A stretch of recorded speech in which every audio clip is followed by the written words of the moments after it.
What is going on, everybody? Welcome back to episode 44 of Ray's Cigar Lounge Live.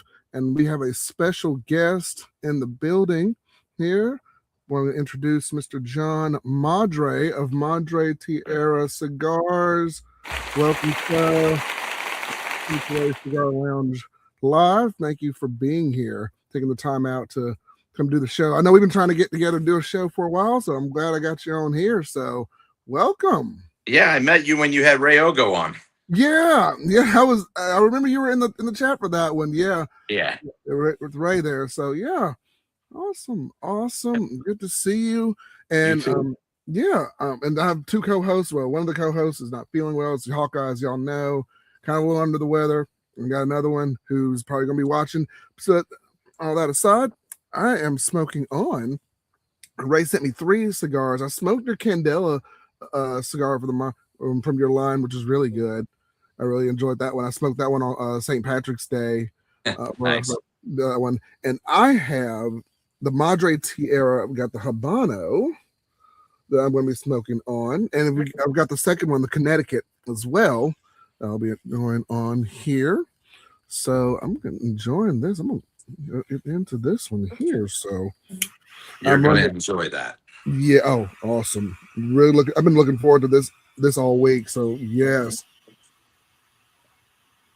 There you go. All right, nice right off the draw there. So that is nice. That is very nice. All right. So John, and you are a cigar maker, of course, doing your thing. And I tried to find like where to get your cigars, but there's only one shop here in the state of Alabama.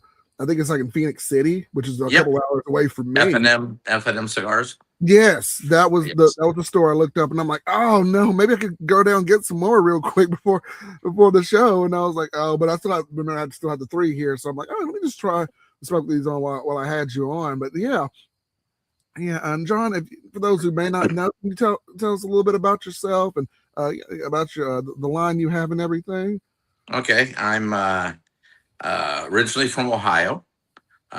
Grew up mostly in Orlando, Florida. Went to junior high school here. Went in the military.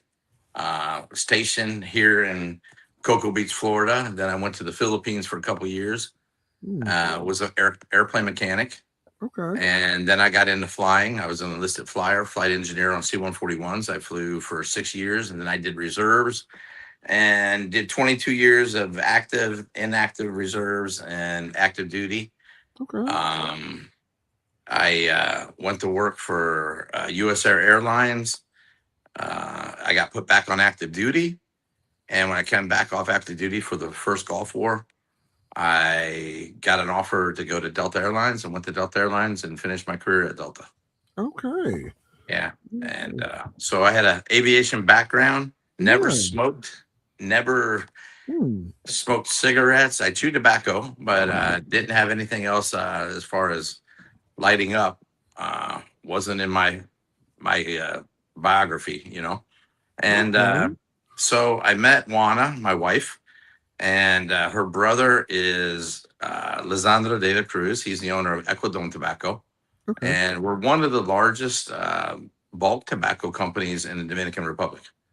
And we sell some of our customers, you might have heard of them, LFD, La Aurora, La Galera, Davidoff, Toro Fuente. Okay. We sell tobacco to these companies. Okay. They have farms and stuff and everything, but they produce so many cigars that they can't grow enough tobacco. So we help them out and we fulfill that. Interesting.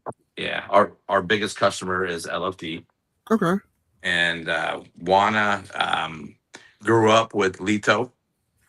Lito Gomez, personal friends with him. She's personal friends with Pochi Blanco. We talk to them all the time, and they've been friends for 30, 40 years.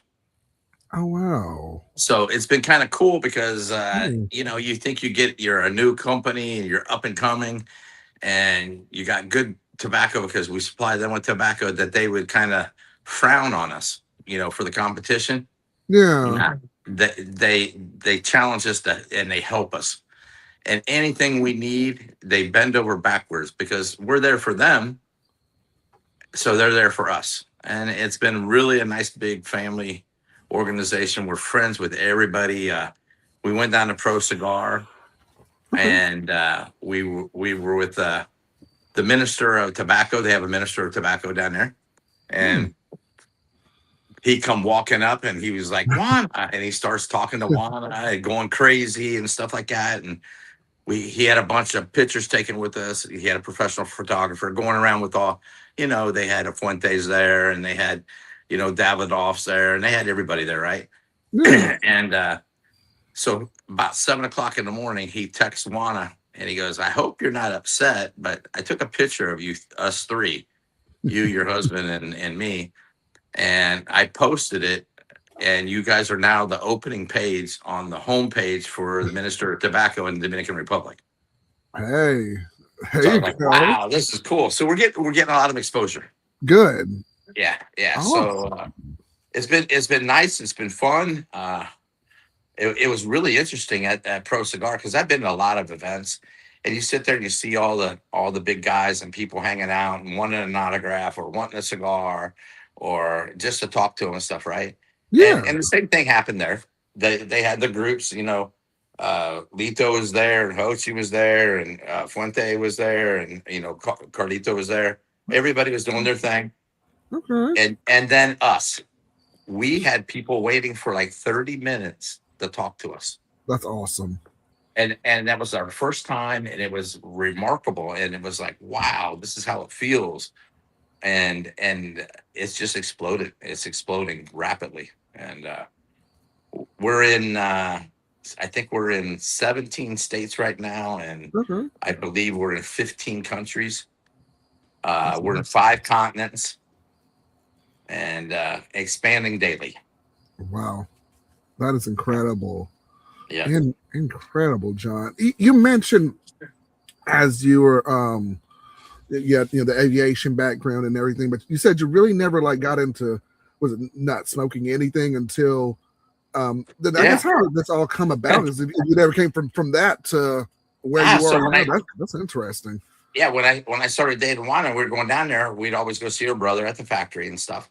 Okay. And he had just started doing cigars, and it was approximately 8 years ago from now.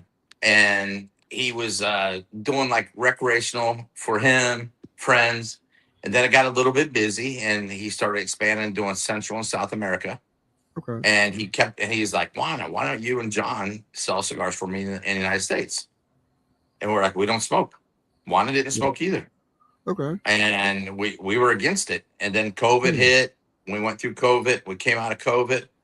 I Mhm. probably had like 20, 30 bundles of cigars laying around my house, sitting Hmm. on the floor, in the closet, just bundles. And when Christmas would come along, I'd give them to my friends. I didn't smoke cigars. I just gave them away. Oh wow. Okay. And I didn't even know what a humidor was. Oh wow. And we looked at each other one day and we're like, let's try it. We tried it. We fell in love with it. We called her brother and said, okay, what do we do next? Hmm. So we started off with one cigar. He only produced a San Andres, and we did the San Andres, and we went to a cruise that a friend of mine was going on. It was for dialysis for children, and it was the pre-party, and we sold 200 cigars that night. My first night, sold 200 Wow. cigars, but they were coming up to me and they were like, what's a wrap? What wrapper is this? What binder is this? What's Uh, this? Well, dude, I had no clue. I thought a cigar was a cigar. I had no clue. So I spent about $350 that night calling freaking Dominican Republic, oh talking to her brother, answering questions so I could tell the customer what was in the cigar, what was it made from, yeah. where, all this stuff and everything. Like I said, I had no clue. So I went home after the show and I felt so embarrassed that I got on YouTube, I got on Google at least 1 hour a night, and I still do it. I still get on at least 30 minutes to an hour every day. and try to learn something new. That's good. Oh yeah, oh, yeah. That's And incredible. I'm going down sometime this summer. I'm going to go down and work for 3 weeks in the factory. I'm gonna rotate the crop. I'm going to pull the veins. I'm going to separate. I'm going to roll. Okay. I'm going to put cellophane. I already do cellophane and rings. I do tons of them. So Okay. that's the easy part. But I want to learn all the other jobs that go with it. Yeah. That's And awesome. maybe I'll appreciate it even more. I appreciate it a lot right now, but I'll appreciate it even more seeing what they have to do. You know. And that's So good that you're really getting involved in all the aspects of that. Like you said, yes, you're getting into it, which is awesome. That is incredible. And it's crazy too. When I first started, I was kind of just like you, John. I was like, this is Cigar. Like, what's the difference between any of these? And like I've been doing since I was like back when it was you could do it at 19. So I was at 19 all the way up to like now. And actually when I started this channel is really when I started getting into like the wrapper, the binder, the filler, where everything comes from. And I was like, oh, there's way more to this than just, just doing this. So sure. that's I was like, oh, okay. So no, So that's we've interesting been too. selling in the States just a little over 3 years. Okay. We did now we signed a big deal in Spain. We're in 9 countries over there in within the Spain region. Yeah. We just sent 100 samples to Dubai, and they already smoked them last weekend, and they already placed an order, a huge order. So our cigars are going to be in Dubai. Juan is going to go over there to do a rolling demonstration as soon as the war gets done. Mm. And so that's on hold for right now. And we've been invited to go to Monaco to Okay. roll, and of course Spain. They want us to come over and do some stuff in Spain, and we're huge over there. We did 2 million cigars last year, Oh wow. and this year we're projecting over 3 million. Come on. Yes. Not Yeah. bad for 3 years. Yeah. Yeah. In a short amount of time. Man, y'all are really getting out there. So we're still a boutique Yeah. because I'm only, like 16, 18 states here, whatever the number is, it's close to that. Okay. I got a goal. I want to be in all the states by Christmas.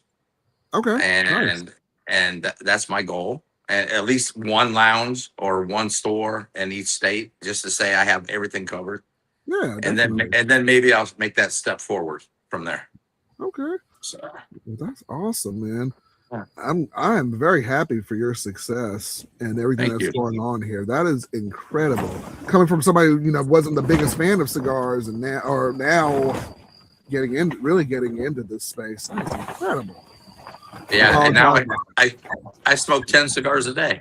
10. Wow. Right? See, I can't. This is my third one today. But I go crazy about them. I love them. I get up in the morning and have one, and all the way through the night. And especially, and the more events, if I do events, I smoke more because it's kind of hard to sell a cigar if you don't have a cigar in your mouth. Fair enough. And yeah, it really is difficult. So we do a lot of events. Okay. Juana got me on Instagram. Oh my God, a year and a half ago. I told her I don't want nothing to do with that. I don't want nothing to do with Instagram, YouTube, none of that stuff. I'm against it. One day we were drinking. I was sitting outside. I was watching the Instagram, and I was like, "Oh my God, this is pretty cool."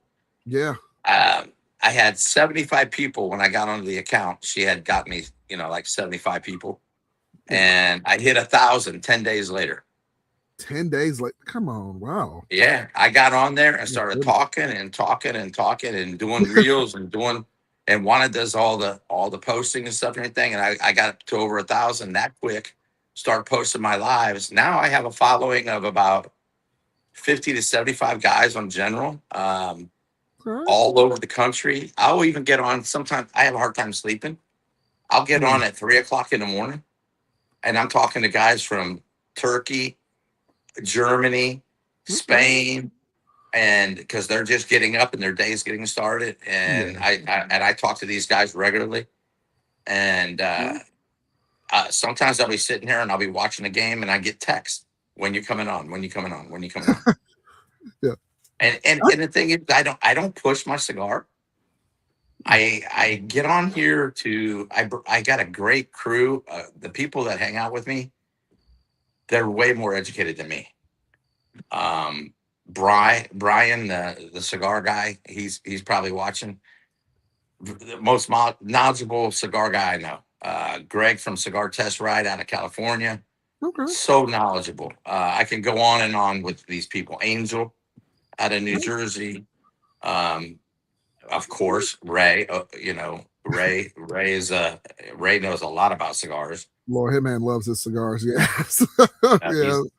He's absolutely out of control sometimes. Yeah, he's trying to get me to go places. I'm like, I'm trying, Ray. I don't have the time, but I'm trying to get out I there. met him. I met him on Instagram. He goes, "I've been hearing about Madre Tierras. I got to try it."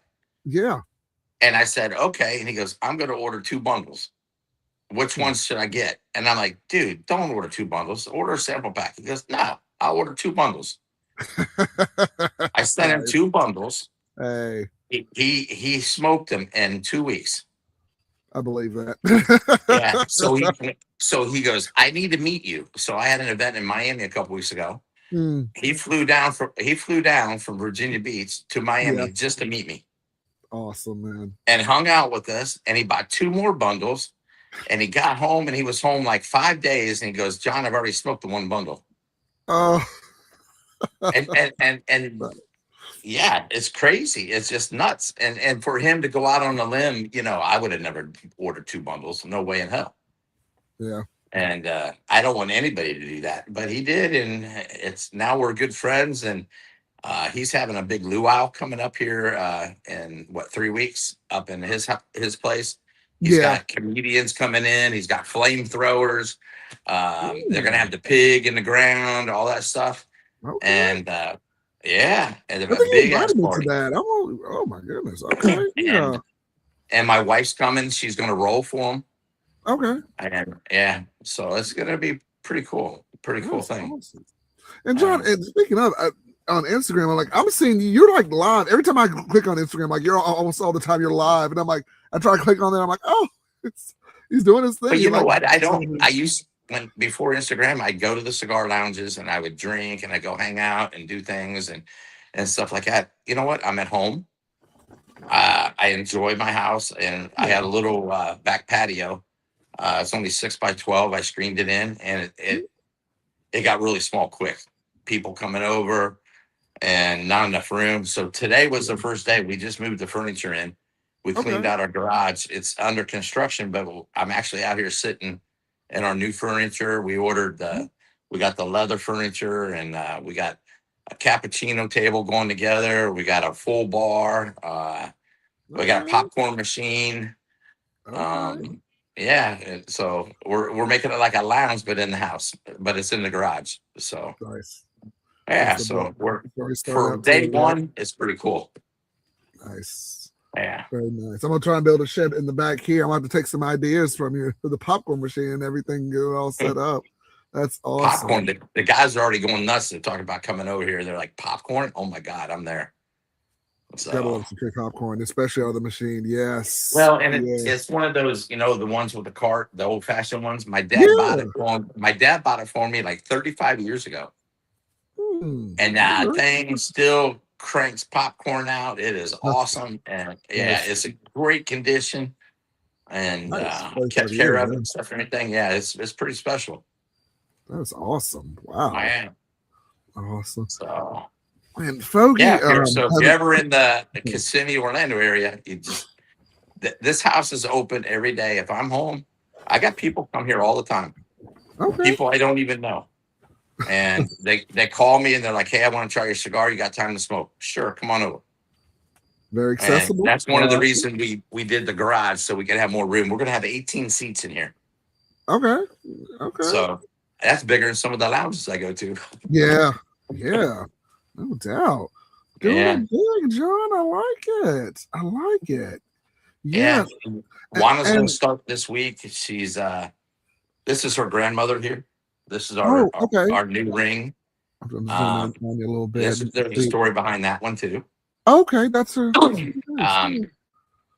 Her grandmother rolled cigars for 50 plus years. Wow. and she smoked the Bohique style, so 6.5 by 56, and she would smoke between 6 and 8 cigars a day. And her favorite was the Connecticut, the Habano, and the San Andres. And so Juana and her brother worked together with the roller, and it came out with 3 of those 3. And we changed up the Connecticut. We added a Connecticut Habano leaf with a single Lajero in it. And it is to die for. Oh my God. Everybody that smokes it is like, I can't believe this is Connecticut. It is freaking just downright awesome. Okay. Yeah, it just completely throws everything out the window on the other Connecticut's. It's like you won't go back to a regular Connecticut after this. Okay. And I've got the one in Connecticut sitting right there. Yeah, I'm looking forward to trying that. So they got that coming out. So anyways, her name was Pearl Luz, and she was 107 years old when she died.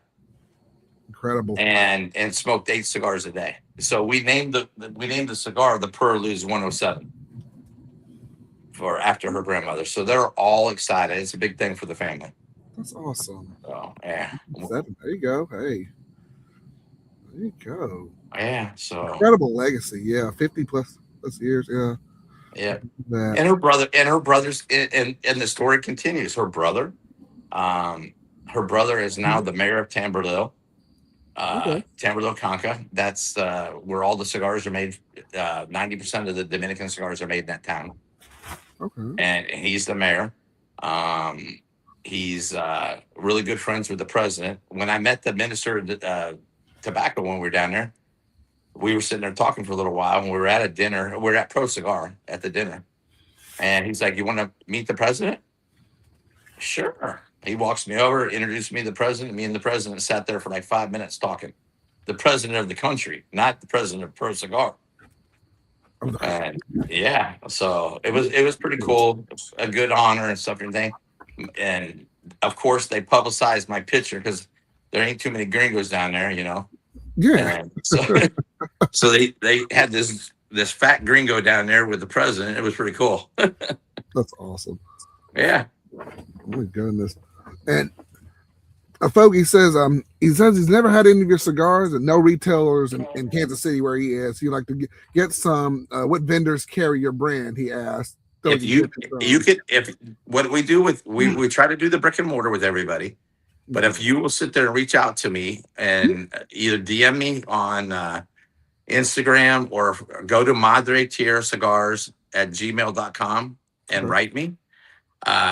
I'll send you a price where we got a 5-pack and a 10-pack sampler pack to get you started. If you like it after that, we got a couple retailers that do online sales, and I can hook you up with them, and they got great deals for the Madre Tierras. The best one's out of Cigar Castle out of Tampa. He carries all 10 of my lines, and he's got a really good 10-pack. I think it's about $80, $85 for 10 cigars. Okay. And so no, that's really reasonable. So yeah. Awesome. So, but yeah, we try to do the brick and mortar thing. It's important to me for the brick and mortar. Yeah, it is. It is, you know, because you still, you know, company comes in and you want to go out to Coronas or you want to go out to CI or you want to do something. If we buy everything online, guess what? These guys are going to go out of business. Yeah. And then you're going to have nowhere to go. That's true. And I understand it too, because we went up to New Hampshire. We sat down with 4 owners. They liked the cigar. They wanted to carry us in their lounges. And one of the owners, after we talked for like a half an hour, we're smoking, he goes, "Are you online?" And I said, "Yes." He's like, "Do you have pricing online?" I said, "Yes." And he goes, "Okay, this conversation's over. We're done." Oh, wow. And I'm like, "Why is that?" And he's like, "Well, if Tom comes into my lounge or my store and buys a cigar and likes it, this is, 2025, 26, right? Right. They're going to go home, they're going to get online, and they're going to research it, and they're going to say, oh, I can buy it from John on his website for $4 less. I don't have to go back and buy that cigar from my store." And I was like, I understand. So we went back and we talked about it. We redid our webpage, got rid of all the pricing. We only use it for informational purposes only, where you can look up the places, which has got to be updated. I got about probably 15, 20 more lounges I got to put in there that carries them. Nice. But there's no pricing I whatsoever. I noticed that when I was looking up the website. I was like, oh, that's interesting. Yeah. And we went back up to New Hampshire a year later. 14 lounges carried me. Come on now. Yeah. It's a big deal, you know. And I can see, we were talking about it the other night with some people. When you first start off with a cigar, you got to do that. You got to carry it online or whatever, or price it out, because you got to get your name out there. You got to get the cigar out there.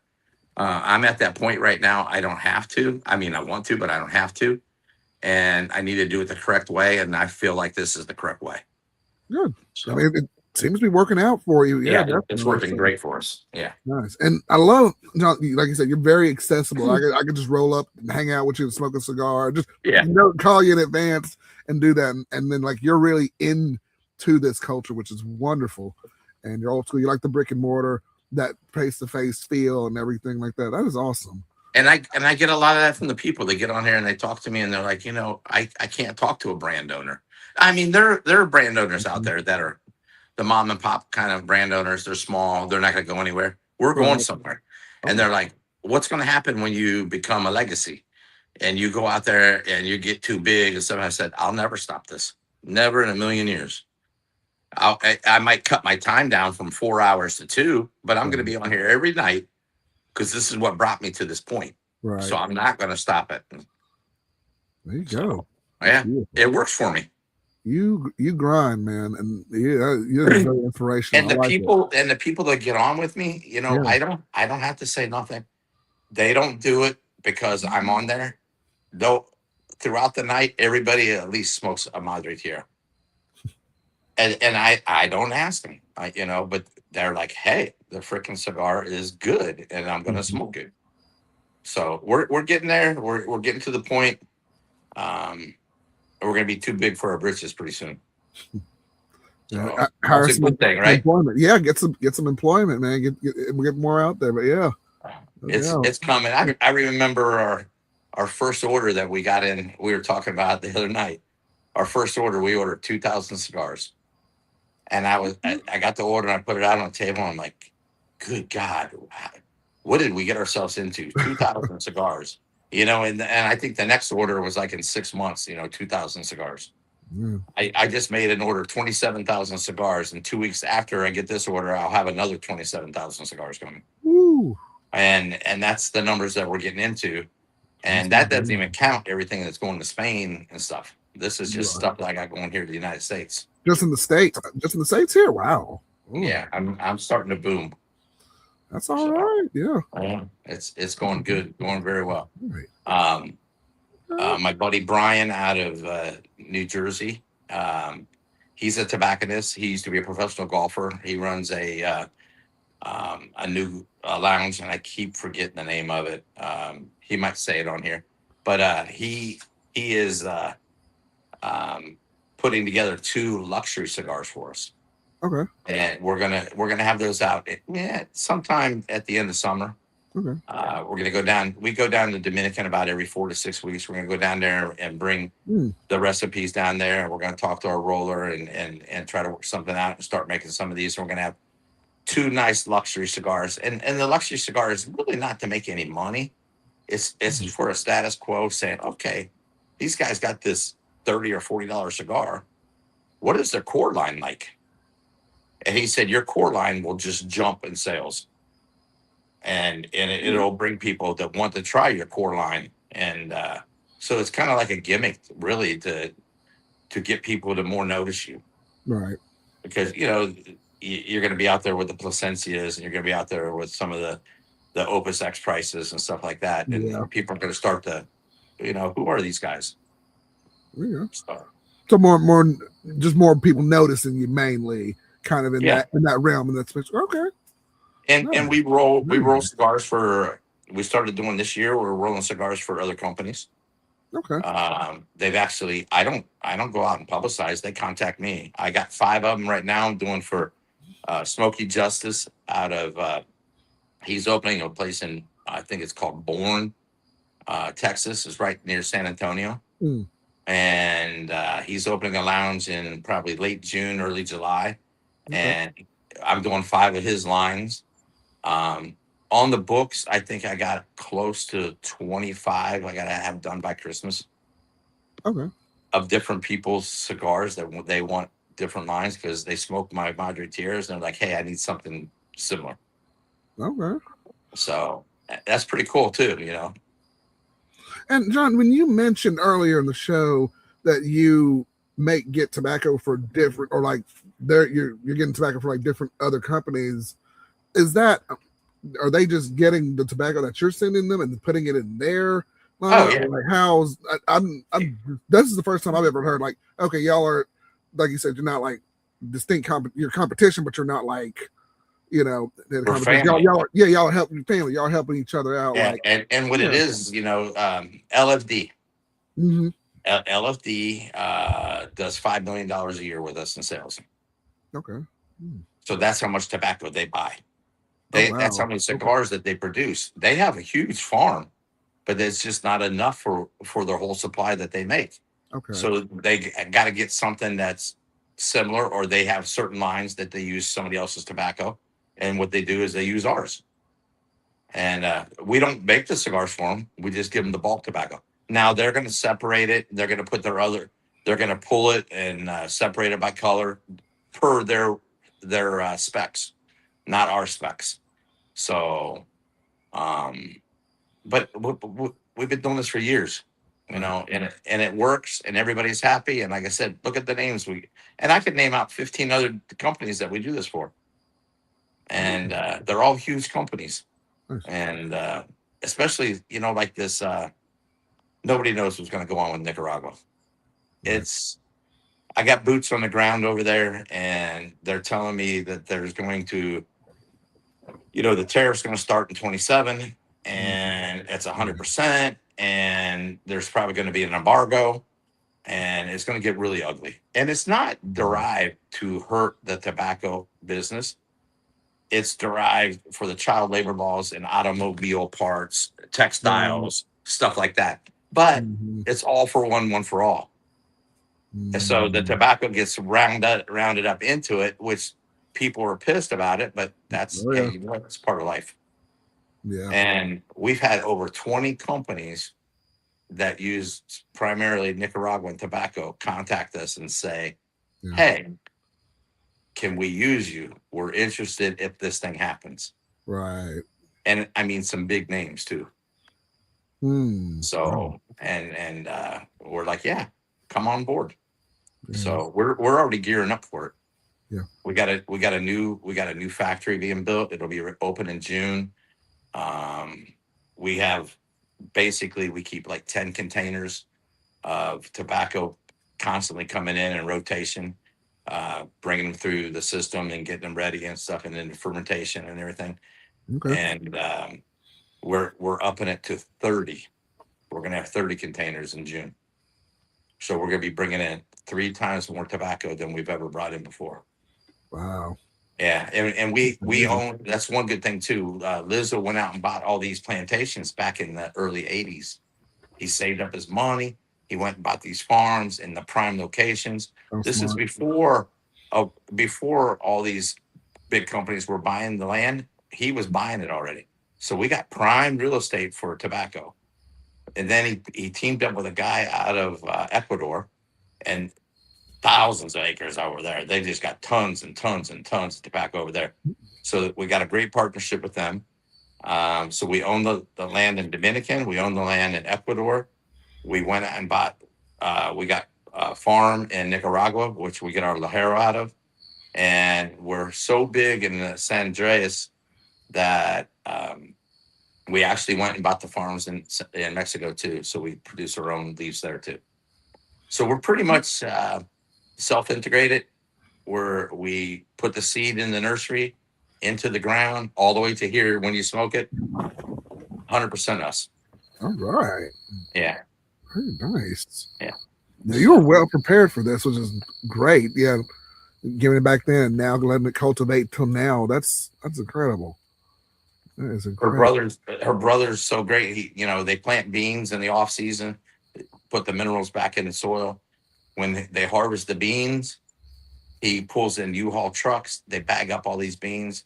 He drives them to his mother's neighborhood, and he gives all the food out to all the locals, all the neighbors, all the aunts and uncles. He passes it out for free.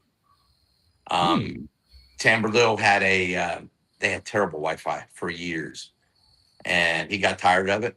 So he put a cell tower up, paid for it out of his own pocket. Oh, wow. They needed a new cemetery just recently. They didn't have it. It was full. He went out and bought some property, put a new cemetery in out of his own pocket. They needed a new park for the kids. Same thing. He took some property that he had, made a park for the kids. So the guy's phenomenal. The guy's great. I think the first election, when he ran the first election, he got 93% of the vote. And I always tease everybody. I tell them, so many people voted for him. Even the guy that ran against him voted for him. So, nice. Wow. Yeah. He's a good guy. He tries to help everybody out. Yeah. Which is good. Very good. And we do the same thing in our factories. We hire a lot of family for supervisor positions, but her brother don't believe in charity. So even though they're a supervisor, they work with the workers. They're required to do the same job, and they actually sit there and work. If they're sitting on a chair and not doing nothing, they'll be gone. Good for you. He makes them work for what they get. They get paid more, but they're also going to produce. Same thing with us. I get great deals on the cigars, but they're not given to me. Right. I buy them. I purchase them. I pay the taxes. I pay some salary. I pay the Christmas salary. I do a lot of stuff too. I buy the rings, and I throw my own weight around too. And but he doesn't give us nothing. He helps us a lot, but nothing's given to us. We everything we do is between me and Juana. We do it on our own. So, and we don't have money. We're just like everybody else. All right. That's all right. That is all right. Yeah, a lot going on there, Jeff, for sure. And that's good. Everybody's doing their part, which is very busy. The cigar sells great. We have a great story. Beautiful. The story. A lot of people say stories sell cigars, and it's true. It does. I agree with that. Yeah. Indeed. We do a veterans event down in Miami every first Friday of the month. We go down there to a place called PBR. It's a country bar in Dolphin Mall in Miami, and we've been doing it for 27 months now. Right. And we go down there and hand cigars out for free to vets, active duty, and then we team up with a group called CVA, Concerned Veterans of America. And they buy all the vets and active duty guys a drink so that guys can come in, get away from the hassle and the hustle and bustle. Some got PTSD. Some people got war injuries from the recent events that we got going on. And it's a 2 or 3 hours they can get away and relax. And if that's what it takes for me to make them happy, it's worth it. Good for you. So, yeah. Awesome. Yeah. Military work, yeah. Yeah. Definitely. And I had some questions here, just catching up with the chat on here. My friend Matthew Mio says, have you ever had a cigar? I think he meant to say, has there ever been a cigar you didn't like? And I don't know if it's just in general of yours or just in general. I'm not. My cigar, I always thought when we did our cigars that they told us not to grow too fast. So we stopped at 10. And I felt like that we might lose maybe 2 or 3. Just out of precaution, we'll lose 2 or 3 and we'll have 7. They're all some. So we've kept every single one of them. I don't have everything sells pretty much across the board because every geographic location, they smoke a different cigar for some reason. Even in the same city, I can have 6 lounges and their favorite cigar is all 6 of them are different. And so no, we sell, we sell everything. We have a good product. We back it. Um, Even when I wrote Ray, or when I talked to Ray when he bought the two bundles, I even told him, I said, if you don't like them, I'll buy the cigars back from you. Mm. Who says that? I was saying you don't hear that When often. when especially with two bundles. Yeah. Yeah. So I try to make everybody happy. I'm not, I'm not trying to kill anybody in pricing. Now, if they're talking about any cigars that I don't like other brands, out of respect, I don't badmouth other brands. Yeah. There are cigars that I don't like, but you know what? There's one in particular that a lot of people complain about, but I wish I was the owner because they sell so many freaking cigars. I'd be rich as shit. They might not have the consistency and the quality control like we do. I think that's another thing too, is our quality control being smaller. We can dedicate our quality control a little bit more because we're not pumping out 25,000 cigars a day. Yeah. We're pumping out 3,000 cigars a day or whatever, and we're keeping up with everything. And if we need more, we get more rollers and everything. But our quality control is a little bit more strict. That's good. Yeah. That's good. But you truly stand by this product, and I like that. They say you'll buy back the whole bundle, and then you're keeping that regulation. So that's a really good thing. Yeah. Also, this Habano is incredible. I know. Incredibly smooth smoke. And I apologize, John. What cigar? You may have mentioned it earlier. Which one are you smoking? I'm smoking Juana's new cigar. This is the Connecticut with the single Lajero. Okay. Yeah. This is I brought 150 of them back about a month ago. Okay. 150 of these, the Habano and the San Andres. Okay. And I brought these back, and on the Connecticut's, I only got about 20 left. I've been smoking them all. I'm gonna come get some from you. Yeah. Yeah. Awesome. They should be out. They should be out in about. We should have everything done. The rings are coming in from Hong Kong. Okay. Probably sometime next week. And her brother I do a lot of the stuff here. I bring the cigars back naked. I pull them out of the cellophane when they get here. The 25, the bundle. I put them in my humidor so they can rest and get acclimated and get them properly aged. Right. When I get an order, I'll ring them and I'll put them in the cellophane and I'll bundle them up myself and I'll send them out.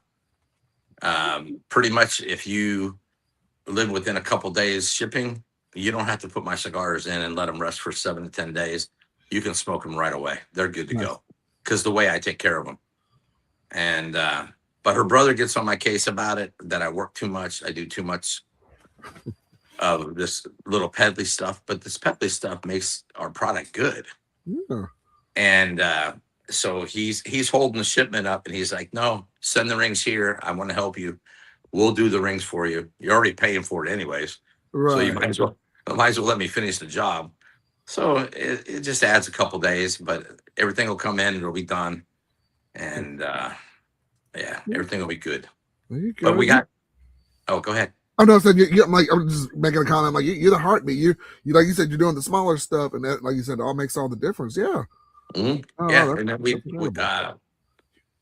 only got the Toros right now, but when this order comes in 2 weeks, we have we're introducing 2 Candelas. Okay. Or I'm sorry, 2 Lanceros. One of them is a Candela, and one of them is a Sumatra. And we're looking forward to the Candela. I'm excited about it. We have a couple box presses that are coming out. We got a box press torpedo coming out. We got 2 6x60s coming out. 3 6.5 by 56s coming out. What else am I missing? We're gonna go back. We had Robustos. I took them away because I didn't think they sold. They're on fire. So we're bringing back some Robustos. Ooh. We're going to be doing the Rosados and the broadleaf and the Robustos. And so I think we're adding like 19 Vitolas. So we're going to have we're not changing. We're not going to add any more blends for right now. We're leaving things go, except for the 2 premium cigars that we got coming, or luxury cigars. But besides that, we'll have the different vitolas. Change. It's going to change everything up a little bit here and there, and we'll see where it goes. Okay. Yeah. Very nice. Very nice. And Todd down here says, I see you use Pennsylvania broadly. Is that grown in PA? He says it's his favorite Yes, broadly. it is. Okay. Yes, it is. Yep. The only thing that we get that's not ours is the Connecticut shade for the Toros, and the Pennsylvania broadleaf, and the Cameroon we get out of Africa, out of the Mirafar family. We actually we got a connection, and we get our Cameroon wrappers from there. Okay. But everything else is 100% us. Nice. Yeah. So. And my friend Matt asked, how many acres of tobacco fields do you have? I ask her brother that all the time, and it's like an ancient Chinese secret. Yeah, he won't tell me, but a lot. If we're selling to all these companies and we are keeping tobacco for us and storing it and stuff, everything. I mean, most of the tobacco that we like, our wrappers and stuff, everything, and the fermentation, we're at 3 to 5 years on almost everything. So you can tell look at that wrapper you got right there. Yeah. That is nice, dark chocolate. This is a nice wrapper. Yeah. Nice. Yeah. That's a killer Habano. That's my number one selling cigar. I can believe it. Yeah. Just from this taste, this is good. This is very good. Loving the richness from this one here. Awesome. You are slaying the game. This is awesome. Very nice. Very nicely done here. All right. Any more questions, guys? Yeah, and I'm gonna just go through here. Yeah, and all this information, if y'all want to find John's Instagram, I'll put it in the description of this channel, as well as the Madre Tierra website as well. So definitely, yeah. And if we don't know it, with my little cast of friends that hang with me, they'll help me out. If not, I'll be on the phone tomorrow and I'll call Dominican Republic and I'll get an answer for you. Man, there you go. That's dedication right there. Yeah, we don't hide nothing. I mean, we don't tell everything that's in our cigars. Of course, everybody's got their little secrets and everything.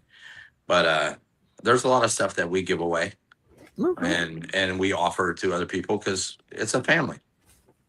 Beautiful. So. Beautiful. Ray says he can't wait for your box press to come out. And looking for a Lancero in the future, he says. Okay. All right. Yeah. I'm excited. Lancero is my favorite cigar. Nice. Yeah. They're just, it's a hard cigar. Mm-hmm. And especially on the Candela, because the wrapper's so thin, it's going to be, the reason we did it is it's a challenge because it's so delicate. Being so small with that wrapper. So it's going to be interesting. All right. Here we go. Oh, and John, I asked this question to my guests as well. If there's anybody, past or present, you'd want to smoke with, or even fictional or not, who would it be? First person, John F. Kennedy. JFK? Yes. Winston Churchill. Actually, one guy that I wouldn't have had on my list, but I actually smoked with him, was Jim Belushi. Really? Yeah, I got invited to Carnegie. It was an Oliva event. Me and the wife flew up, and we actually sat with all the reps from Europe, from Oliva, and we went upstairs and. I got introduced to him. We sat and smoked a cigar. Juana came up there. He was so cordial with Juana.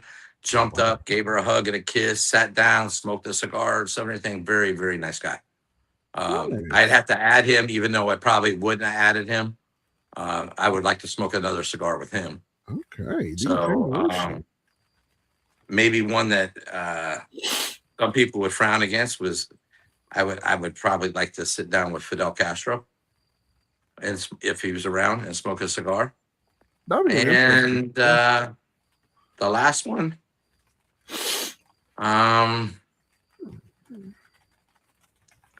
golly, who could that be? My father. Oh. My father had a heart attack 20 some years ago, Oh, and he smoked cigarettes every day, and he lived. He just passed January 2nd. oh wow. I was in the cigar business. Every day that I went over there, he's like, "Gosh, I wish I could smoke with you. I wish I could smoke with you. I wish I could smoke with you. Mm, I wish I had that chance to smoke with him. That would be my number five. I think that would have been kind of special for yeah. me. So Wow. yeah, Oh, sorry for your loss, your father. Yeah. it happens to all of us. Yeah. It's just it always it hurts. So Yeah. Oh, wow. And with, I guess, everything that's going on, I mean, there's always the good, but there's always kind of the bad too, in the cigar industry. And there's a lot of, and Congress, I guess, in Washington, I don't know if this has really affected you so much, John. Maybe it hasn't, but they're arguing about, what's a premium cigar. Have you run into kind of any problems of like getting your shipment out or anything like that from, I don't know, whatever's going on up there? not at all. Nothing. Okay. Yeah, my shipments come through. Usually, the last shipment was like right at 15,000 cigars. They opened two bundles and they tore two cigars apart. They put them back into bundles, and that was it.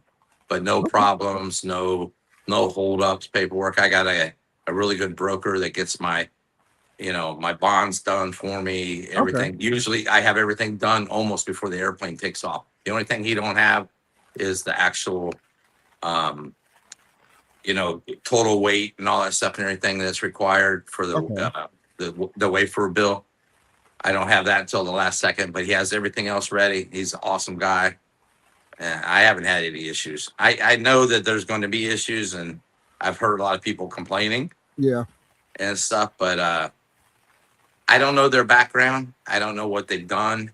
Right. I don't know what they're trying to do. We keep everything clean and honest. We pay our bills. We don't cheat nobody. We're not in lights. So, maybe that's one of the reasons too.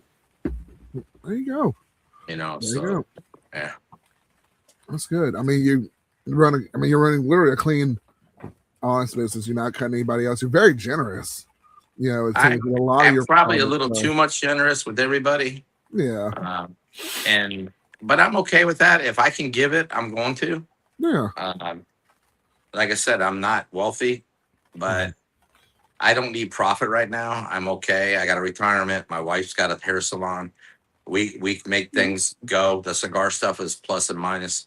Yeah. I don't, if I make some money, that's the beer money or the travel money. Right now, it's been a lot better because now it's starting to pay for everything. So we're doing the travel and stuff and paying the bills, paying the hotels, the rental cars, all this stuff and everything. So things are getting better. But the money, like PCA. Yes. Okay. PCA I went to last year. PCA, my opinion, and I can probably get dogged on here, but Very good. Go ahead. PCA to me is an event for legacy cigars only. Okay. And they got all that space, and they fill up the extra spaces with these boutiques, and they don't do a lot of business. I actually walked away last year. I had one deal in the books, and it was F&M Cigars that bought. They paid for everything at the show. I didn't have any other sales, and I didn't leave my booth for 3 days.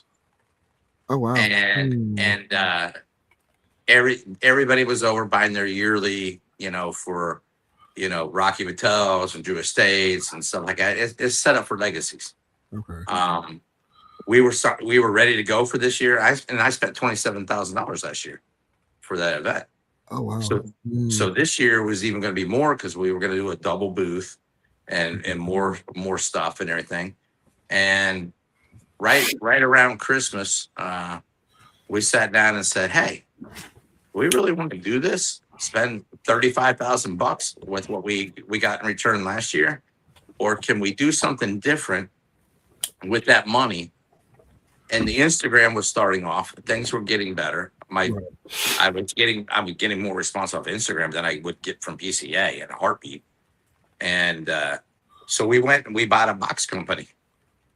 Okay. And so we're actually moving the box company into our new factory, and we're going to have it on location, our own cigar box company, starting in June. Okay. And so we use the money that we were going to use at PCA for that. Good. And then that's how we added the 19 different Vitolas, the different styles and everything we're going to have coming out in the next couple of weeks. We use that money for that too. And I was like, that's well money spent. There you go. So, yeah. So PCA is fun. It's a good time. But I'm not going for a good time. I'm going to work. Right. You need to make money. Oh, yeah. Yeah. You need to get I a went there return. to work. I didn't go there to party. I Right. went there to work. Right. And I was just about to ask if you were going to go to PCA. No, I understand. I don't know. I know it's in New Orleans this year. I know a couple of other makers like, are you going, man? You going? I'm like, nah, I'm not gonna go. I'm not gonna go this year. And I don't know if I should go as a content creator. People say, we do the media. So I don't know if it would be something I would benefit from or go or whatnot. Go to I actually got involved with some guys that started their own cigar format like PCA, and they're called TPA, Tobacco Products Association. They just started last year. It was slow. They're building up. I think they're close to. They got like 200 members. They're doing a show October 1st, 2nd, and 3rd. Hayes Gray Cigars is leading it up, and Ish from BAM Cigars is the founder. And you got the cigar clowns that are involved, Ironclad Cigars, us.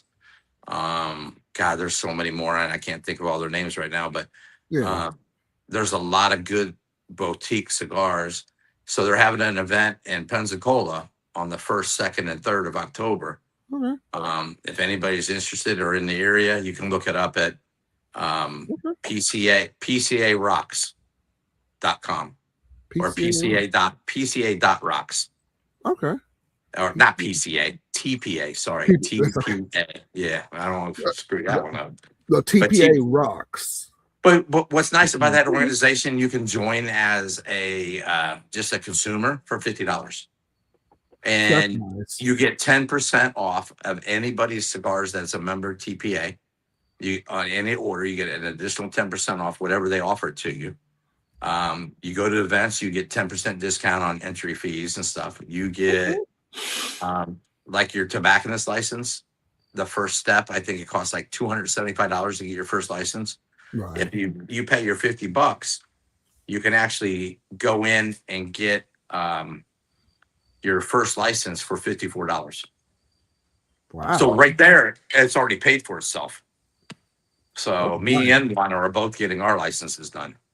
Nice. And for $54. And now if you're a vendor or a manufacturer or a storefront or something like that, like PCA, my dues were $800 a year. My dues now for TPA are $200 a year. That's not bad. They have a meeting every Wednesday. I never hear from PCA until it gets close to the time, and they're like, "Oh, send your money," and then you don't hear from them for 8 months.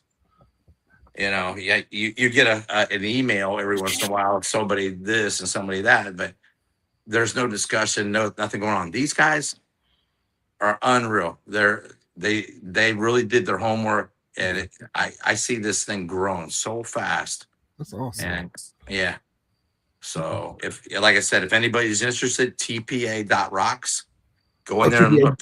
TPA.rocks. Okay. Yeah, TPA.rocks. And then like next year, they're planning on having like 4 or 5 events. They're going to do like Chicago.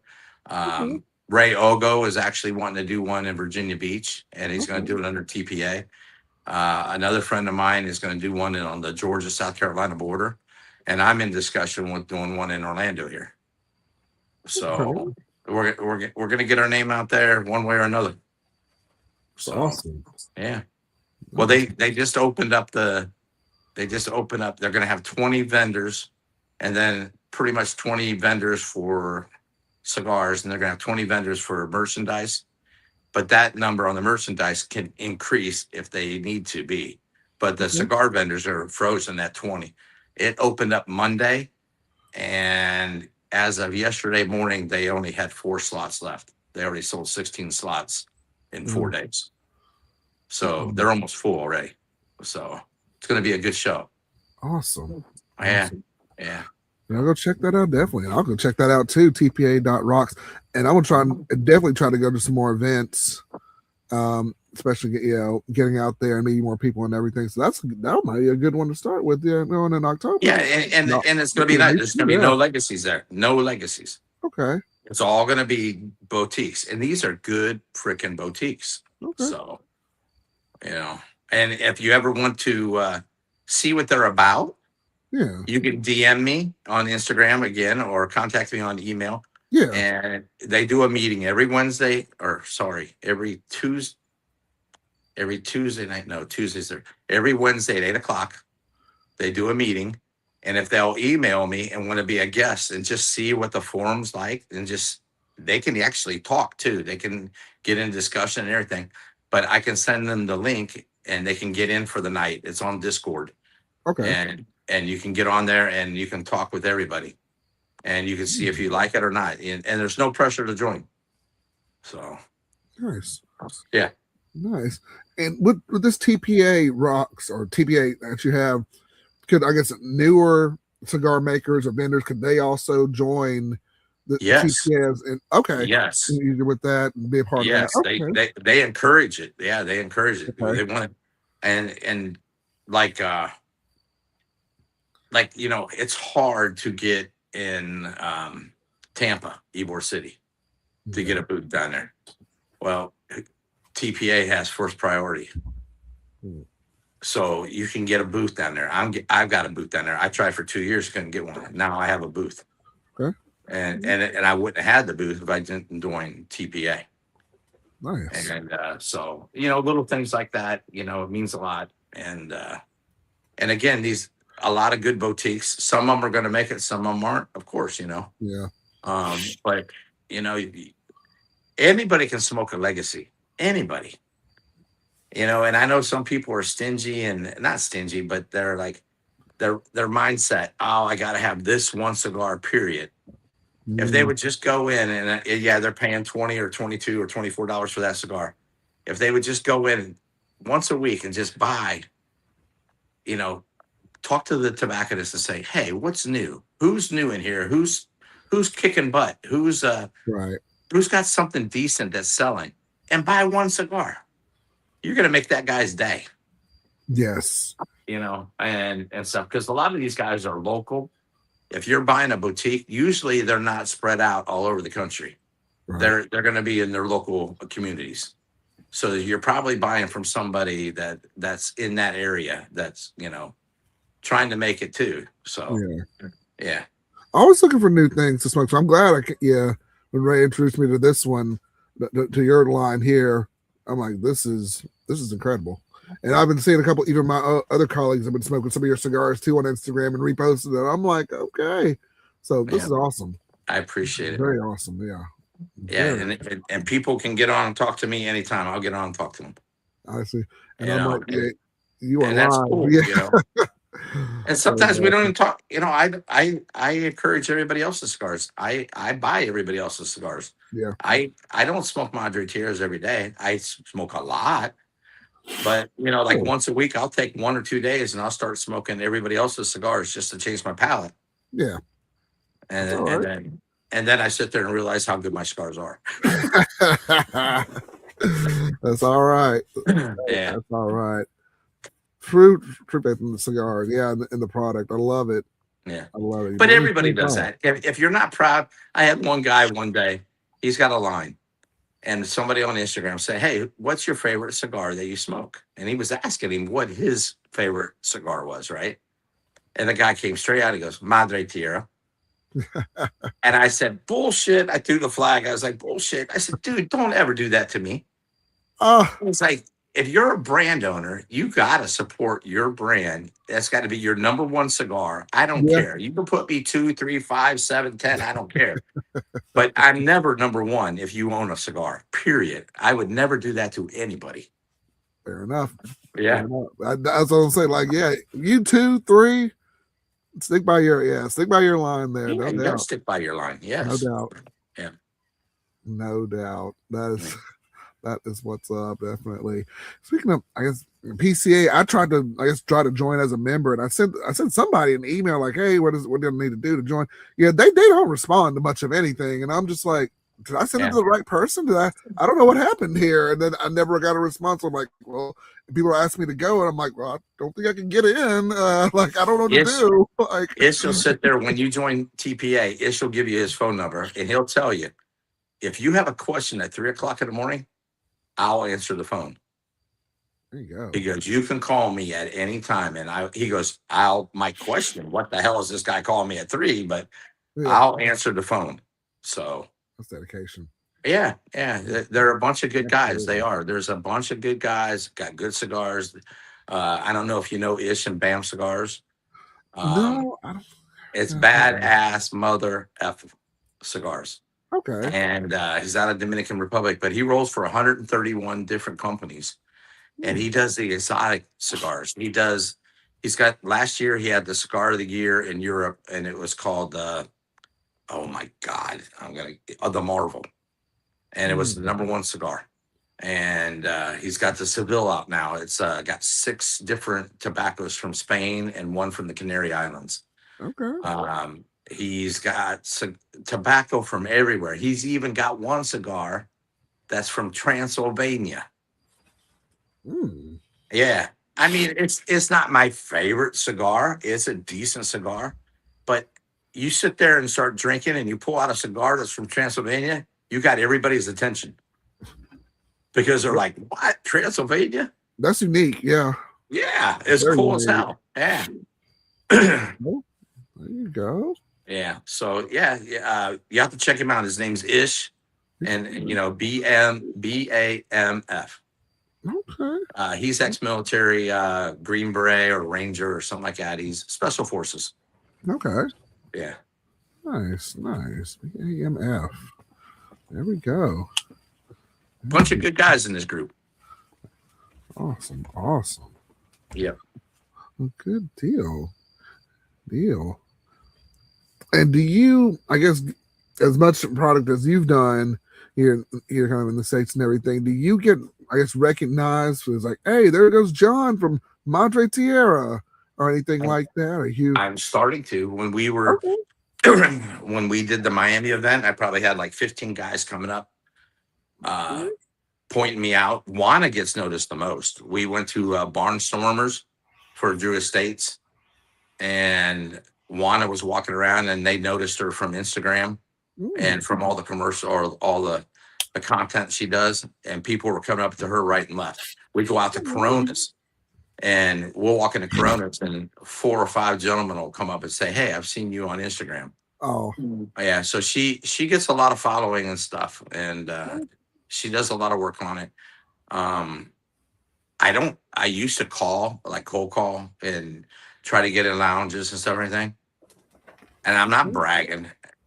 I'm telling the truth. I haven't made a phone call in 6 months. it's okay. People call me. They call me, Come and on. I'm busy as shit. My schedule is full. Well, I'm And glad you're here. but Coming down but here. Hey. I'm good on this stuff at nights and stuff, everything. But I like Yeah. events on the weekends and stuff. Yeah. We're full. We're full. And one thing about it is, if I schedule an event and there's 100 people going to come to the event, Yeah. and then another event opens up and there's like 2,000 people going to be at the event, I stay at the 100. My word is like gold. That's good. That's Yeah. what I got to stick with. I'm not going to say who it was. There was a podcast I did not too long ago, and some people called me saying the guy has some issues. I won't go into it and stuff and everything. And they're like, you shouldn't do the podcast because of the issues. And I was like, sorry, guys. I'm still doing it because I already told them yes. Sure. Yeah. And you know what? It was a great podcast. It was a very decent podcast. And I don't know the circumstances, and I'm not the judge, and I'm not the jury. Who knows what went on? Stories get told. I mean, my wife's got a hair salon, and them girls in there talk, right? But you know who's number 2 is the cigar guys. Hey. They get on there. They're like, "Hey, can I meet you on this, or can I meet you on WhatsApp, or can I meet you in Discord or something like that?" Yeah. There's a reason they're going over there to be quiet. They're telling stories. So they're just as bad as the girls at the hair salon. So don't think that we don't talk. We do. Oh, they do. Yeah. On the Yeah. lounges, all sorts of stuff. Yeah. Yeah. No Yeah. doubt Everybody there. talks about everybody. Hey, that's true. That's So, very true. I'm guilty too. So Same. yeah. Awesome. Fogey says, what was the first cigar you ever smoked? Fogey asked. It was a San Andreas, the Madre Tierra. And I actually, it's pretty phenomenal. When I told you I had all these bundles sitting around, early last year, I found one of those bundles, and it was with the original ring from 8 years ago. And I got about 17 or 18 of them left. Her brother came up, and he goes through the humidor, looks at what I got and all this everything. I actually took them and put them in my safe because it's like, if he sees them, he's going to take them. So, but the San Andreas, I always say Andreas, but San Andreas was my first one. So I started off with a heavy palate from the beginning. It's hard for me to smoke a Connecticut, a Rosado.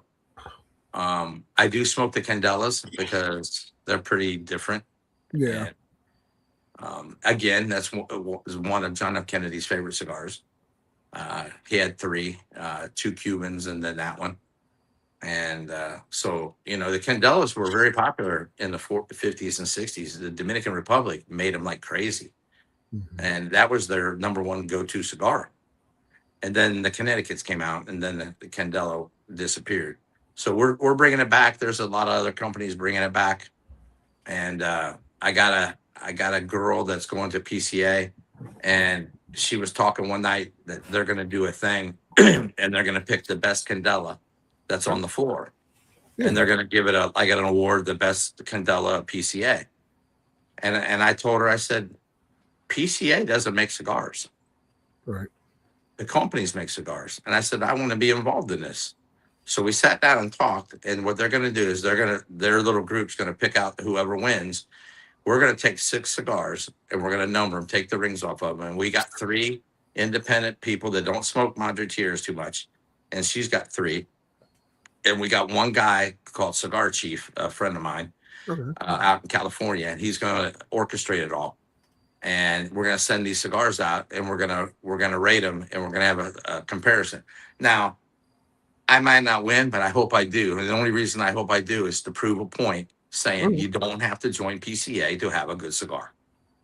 Because there's other companies out there that have good cigars that can't make it to PCA, but it doesn't mean just because they didn't get to PCA, I'm not going to buy their cigar. That's bullshit. Sorry, but that is. Right. No, that's understandable. No, yeah. I mean, and the big thing, I'm glad you introduced the TPA to me. I'm definitely going to check that out, because the big thing everybody is PCA. Is that the big thing you're going to, and so on and so forth. Like I said, some of my colleagues are like, "You going or anything?" And I'm like, "No," because I'm like, I'm not in. People, a lot of people backed out this year. A lot of people have backed out. That's people that were there last year. I know quite a few that said no, they're not going. You have to experience it. Everybody does. We did. Was it worth it? No. Maybe in 3 or 4 more years, when I become a household name, maybe I'll go back. But right now, I could use my money somewhere else. Right. So, and especially these small companies would have smaller budgets. My one friend just started. He's like, man, I just ordered my biggest order ever. He ordered 100 cigars. That for him, that's a lot of money. 100 cigars. I feel bad when I sit there and I talk, and I'm like, yeah, I just ordered 27,000. And he's like, oh shit. So that's okay. Hey. Yeah, but you know what? I started there too. We all have to start small. Right. So, and I wish him all the luck. I wish everybody all the luck. There's so many people that smoke that we can all share the wealth. I don't have to hoard it. Everybody can be part of this. Everybody can have a piece of this pie and make what they need and be comfortable, because there's so many people, the volume of people smoking is going up It is. yearly. Yeah. Yeah. Yeah. What was it, like $11 billion in total sales last year? And I think in 2 more years they're expecting like $33.8 billion in total sales. So it's going to triple. Something's going right. That's good. Yeah. So yeah. And people are understanding the industry and everything a whole Quit lot being better. quit Yeah. being nameplates, because if you could take one of the top 5 companies, I won't mention their name, Mhm. or any of the top 5, and put them into business tomorrow, starting fresh tomorrow, without that name, could they sell that many cigars? Probably not. Probably would struggle. Probably wouldn't even make it, because some of them cigars are not the best in the world, but they got a name that goes with it. Yeah. And people are complacent, and they, just because I buy this brand, it's a good cigar. Right. They don't know what they're smoking. They don't. They need to go out, talk to their tobacconist, sit there and say, hey, what do you suggest? I don't want a legacy. Give me something that that you like. What do you smoke? Yeah. So And that's interesting. You say like a lot of people go in and they don't quite know what they're smoking. Also briefly worked as like a cigar clerk, and people would come in all the time, and they would just pick up stuff and get it, and then not really. They're like, oh, okay, this may sound good because of this certain brand or because of this certain thing, and I'm just like, pretty ring. yeah, right, the pretty ring, and I'm like, okay, and I'm don't want to go too in depth, overwhelm them. I'm like, do you like something lighter or darker? And I try to break it down, because I don't want you paying $20 for something, and it's like, well, and you don't really. You see how we do our rings? We color code it. Yes. All of our cigars are a different color. The Yeah. same ring. It's the same ring, but it's color coded, and we also put the name on the bottom of the ring of every cigar. We didn't name them after cars or mountains or whatever. We named it the Corojo, the San Andreas, the Habano. That's the name of our cigars. And it made it so much easier. But I'll tell you, 75% of the time, I'll walk into a lounge and they'll go, oh, I love your red cigar. I love your orange cigar. They don't even know what they're smoking, but they know the color. Yeah.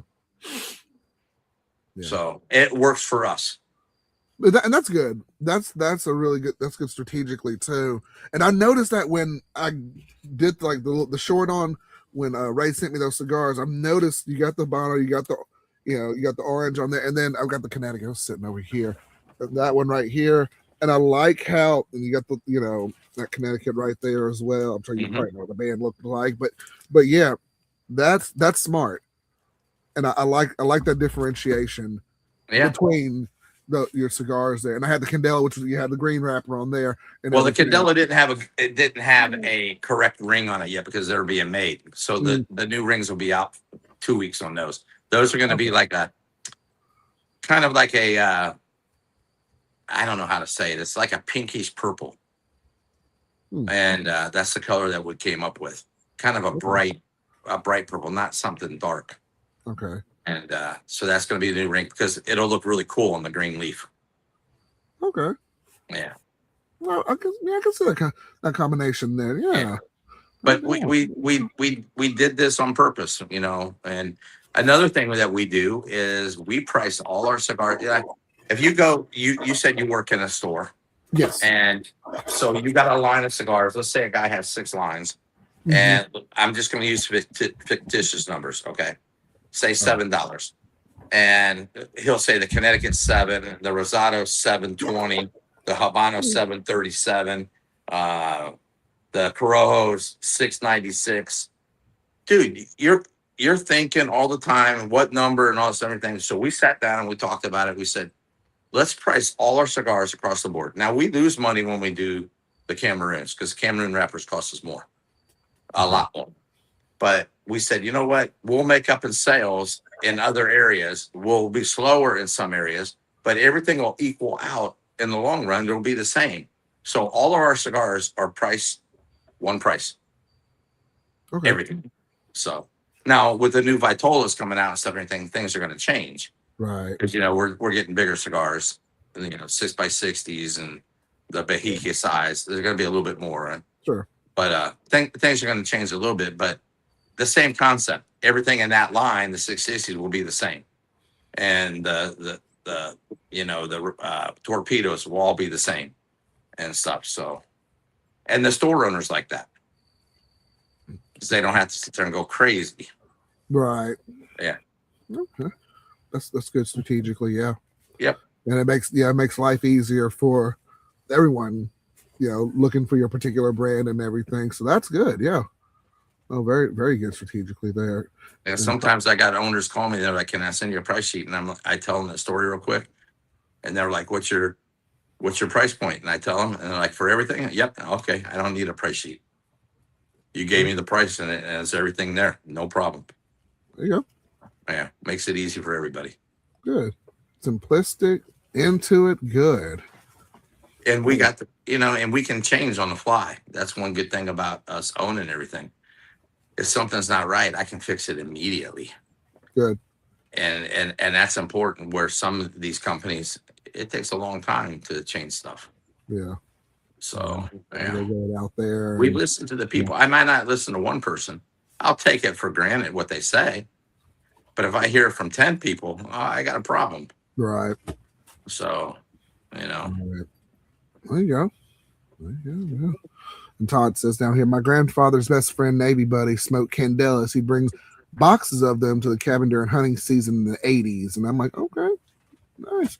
I'm just now getting into Candelas. I smoked yours on St. Patrick's Day, and then I smoked another one from another company too. And I'm like, that's unique. Yeah. That's unique. I like the Candela blend. You know how they cure the wrapper, right?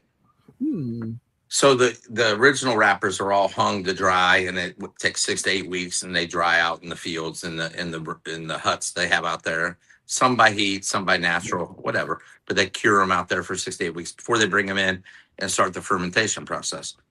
A Candela wrapper, they bring the wrapper in and they put it under heat, and I might be wrong, but I believe it's 170 degrees for 72 hours exactly, and it's got to be exact temperature.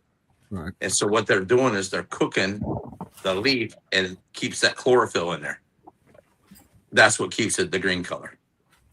Interesting. Okay. Yeah, and so they cure the leaf in 3 days versus 8 weeks. Right. That's very interesting. Much faster process, but it's a little bit more delicate process, even though, because you really got to keep on it because you can screw it up. Right. Yeah. It has to be right there at that temperature level and everything. Okay. And our Candelas are only puro. That's our Dominican on that one. So we produce all our own Candela leaves.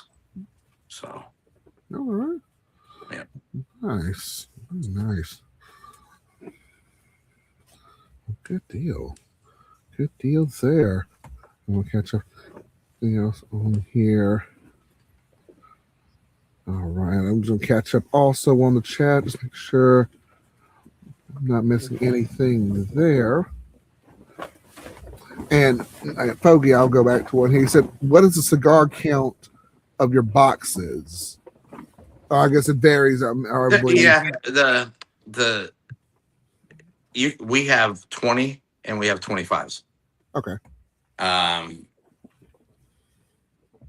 The boxes, you're going to see boxes starting to go away. Right now, I've been told, and I got a lot of discussion with some big people, and there's a shortage on Spanish cedar. And it could be on the endangered list next year.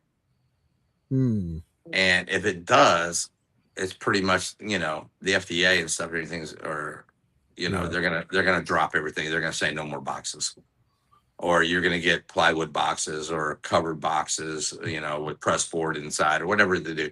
So we sell a 20 box, but if you buy a bundle of 25, we'll give it to you for the same price. So you get 5 more cigars, and if you're buying a bundle, what do you need a box for? You got a humidor. You're putting the cigars in the humidor. You're going to put that box out in the garage with all the other boxes you got and stuff and everything. So you don't need the box. So we're trying to get away from the boxes. If they want it, I'm going to send it to them. But you're going to pay for it. 20 cigars or 25 in a bundle. I'd take the 25 all day long. And I'll tell you, when people ask me that, I don't think I've sold one box. They'll Okay. take the bundle in 2 seconds. I'll Five take the bundle cigars is 5 cigars. Mm-hmm. Indeed. So, Most places too that I've ordered from it. Speaking of boxes, now they'll just bundle them in, like, you get the cellophane, and then they'll just bundle like 20, 25 of them in plastic, and they'll send them out. So, like, I'm not seeing, like you said, a lot of boxes coming in. And then when you said that they may be going away soon, I was like, okay. Now here's another thing that we do that other guys don't do. If they want to take a bundle, I give them the bundle price. And if they want to split that bundle up and say 5 Habanos, 5 Rosados, 5 Connecticut's, 5 Corojos, 5 broadleafs, it's the same price. And I'll put them all in the bundle for them. And they can split the bundle. Instead of having to buy 5 bundles, they can buy one bundle and get to try all 5 of them, or 6 of them, or 7 of them. I got people call me all the time. They'll take 1 or 2 of these, 3 or 4 of these, 5 of these. As long as it's 25, I don't care. There you go. Not too many people do that. Okay. Wow. So, yeah. That's a match. That's good. I'm here. My brother-in-law told me, if you make a quarter in a sale, you're making money. Yes. You don't have to sit there and kill everybody. Some of these companies, they require so many SKUs of product that they want to carry, and so many facings, and then you got to have so many to back it up, so many Vitolas, and dude, you can spend a lot of freaking money just to stock a certain guy's cigar. Yep. And a lot of our lounges, you know what? I can ship anywhere in the United States pretty much in 2 days if I have to. Hey. And you know what? If you want to carry 1 box of cigars, and when you get low, you want to order it, I'll have it there in 2 days. I got 25,000 cigars. I'll have almost 50,000 cigars on stock all the time here in Orlando. And so you call me and you need it. Why do you want to carry 2 or 3 extra bundles behind it and keep that inventory when you can use that money for something else? You might be able to buy another boutique line, and you're helping my friends. So I love it. I love it, John. You're truly not only helping yourself, you're helping everyone around you succeed. And I love that so much. More people are kind of my wife tells me that all the time. She's like, she goes, I'm so proud of you because you go to bat for everybody. You don't go. Somebody came up to me and we had an issue. I won't say where and when and everything. I had an issue, and there was a lot more other vendors there, and they're like, what will it take to make this thing be corrected? And I was like, there's 20 other vendors. You need to talk to them first. Right. I was like, I am not going to take a payout for me and then walk away and leave all these guys stranded. It's all or one. That's beautiful. Yeah. So, yeah. Awesome, man. Yeah. Very awesome. And John, you may have answered some of this in the beginning of the show, but Foggy may have asked the guy, said, who influenced you to get into the cigar industry, or was it something you wanted to do on your own? It was into this. It was boredom, and we grabbed a bundle and we smoked it. Like I said, I started smoking when I was 59 years old. Oh, wow. Yeah, I just turned 62, so I've only been smoking for 3 years. Wow. Yeah. So, and people laugh at me. They tell me I'm lying. I'm like, no, really, I've only been smoking 3 years. So I thought you would have been, with all the knowledge you had in this industry as well, quickly. I'm like, he's been doing it for a little bit longer. Yeah, a little bit, but that's interesting. Yeah. Yeah. I haven't even done it for that long. Okay. So, yeah. Yep. Good deal. All right. You got more and picked him up. Yeah. All right. Awesome. So that is an influence there. All right. If y'all are enjoying this, please make sure y'all like, comment, subscribe, and please make sure y'all follow John on Instagram as well. Great, having a great conversation here. Definitely, and appreciate you definitely being in here with us as well. All right, let me just make sure we jump on everything on here. And Foggy also asked, do you like to pair anything like coffee or water? I saw you drinking some water. I drink a lot of water because I was working out here in the heat all day, so I'm Okay. dehydrated. But Okay. I think my favorite pairing out of all my cigars is the Sumatra that Mm. we have with Frangelica. Mm. Oh, it's to die for. I open a bottle of Frangelica and I smoke that Sumatra. I can smoke 3 cigars back to back to back and drink that whole bottle. Ooh. It just does something to my mouth with that almond taste Mm. and pulling in that Sumatra. It's just crazy. And I've gotten a lot of people that have went out and bought the bottle because it's not expensive. It's probably $20, and you can get a bottle of it. And everybody that's done it is contacting me back saying, "Dude, you are so correct on that. That just hit the spot." So that's my favorite pairing. Awesome. Yeah. Very nicely done. And I'm just pairing mine. Well, I got some beer I'm drinking out of the Fat Tire and out of Heineken. And last night I had a cigar and I paired it with some scotch. So that's kind of my go-to thing. I'm a big Scotch drinker. Yes. Nice. Yeah. Johnny Walker, I drink a lot. There you go. I drink the black. I like the blue. It just, the pocketbook hits you at $300 a bottle. So Yeah, it does. But I love the black and blue. Yes. I can buy half a gallon of black for $52 at Sam's, and convenience. Hey. I put an ice cube in there, and freaking it melts down just a little, and I can drink the whole thing. Mm-hmm. So yeah, I'm happy with it. So yes, it's so smooth. Oh my gosh, yes. I'm gonna be in Scotland in June. Okay. I'm going over. A couple friends are going over there to golf, and I'm crashing their golf party. And I'm bringing cigars over. They're going to be playing golf all day, and I'm going to be down at the lounges. Nice. And I'm not actually going to sell because England and Scotland, all their little crazy rules and tariffs and taxes and everything. It's kind of hard. They're actually 2 guys are trying to get me in England right now. Okay. And they're actually going to drive up from London and meet me and to smoke some of the cigars and see what we can work out. Nice. But I'm going over there to trade off some cigars at the local lounges because I want to try some of that Scottish scotch that everybody talks about. There's some kick-ass whiskey over there.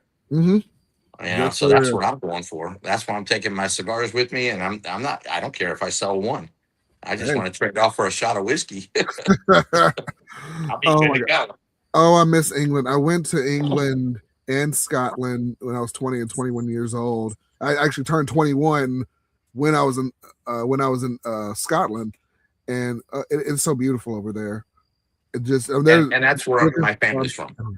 Oh, interesting. Okay. Yeah. So my grandfather, my grandfather was born there. My father wasn't, but we're all Scottish, and so my dad had the red hair and all that stuff, and my grandfather was named Scotty. And, yeah. So, and that's my middle name is Scott. So, yeah, they kind of kept it in the family and everything. And I'm interested in going there. I've been all over the world. I flew for the military for 6+ years, and I've been in almost every country in the world, but I've never been to Scotland. Yeah. And I went all over Europe all the time. And so now it's my chance. I'm going to go over there and have a good time. Yeah, enjoy Scotland. We've been to Edinburgh over there. Yeah, that's where we're flying into. Oh, okay. Beautiful area. Very hilly, but beautiful area. Oh, I got one of those names that's kind of like the Smith and Joneses here. So my last name is very common over there. I already went out and found my coat of arms, and I went and had rings made, and I'm taking my cigars over with my coat of arms on the cigars. Okay. Just to show off my name. That's all I'm going to do. I don't care about the Madre Tierra or nothing. I'm going to be like, look, the coat of arms, it says Dean's. You guys want to smoke my cigar?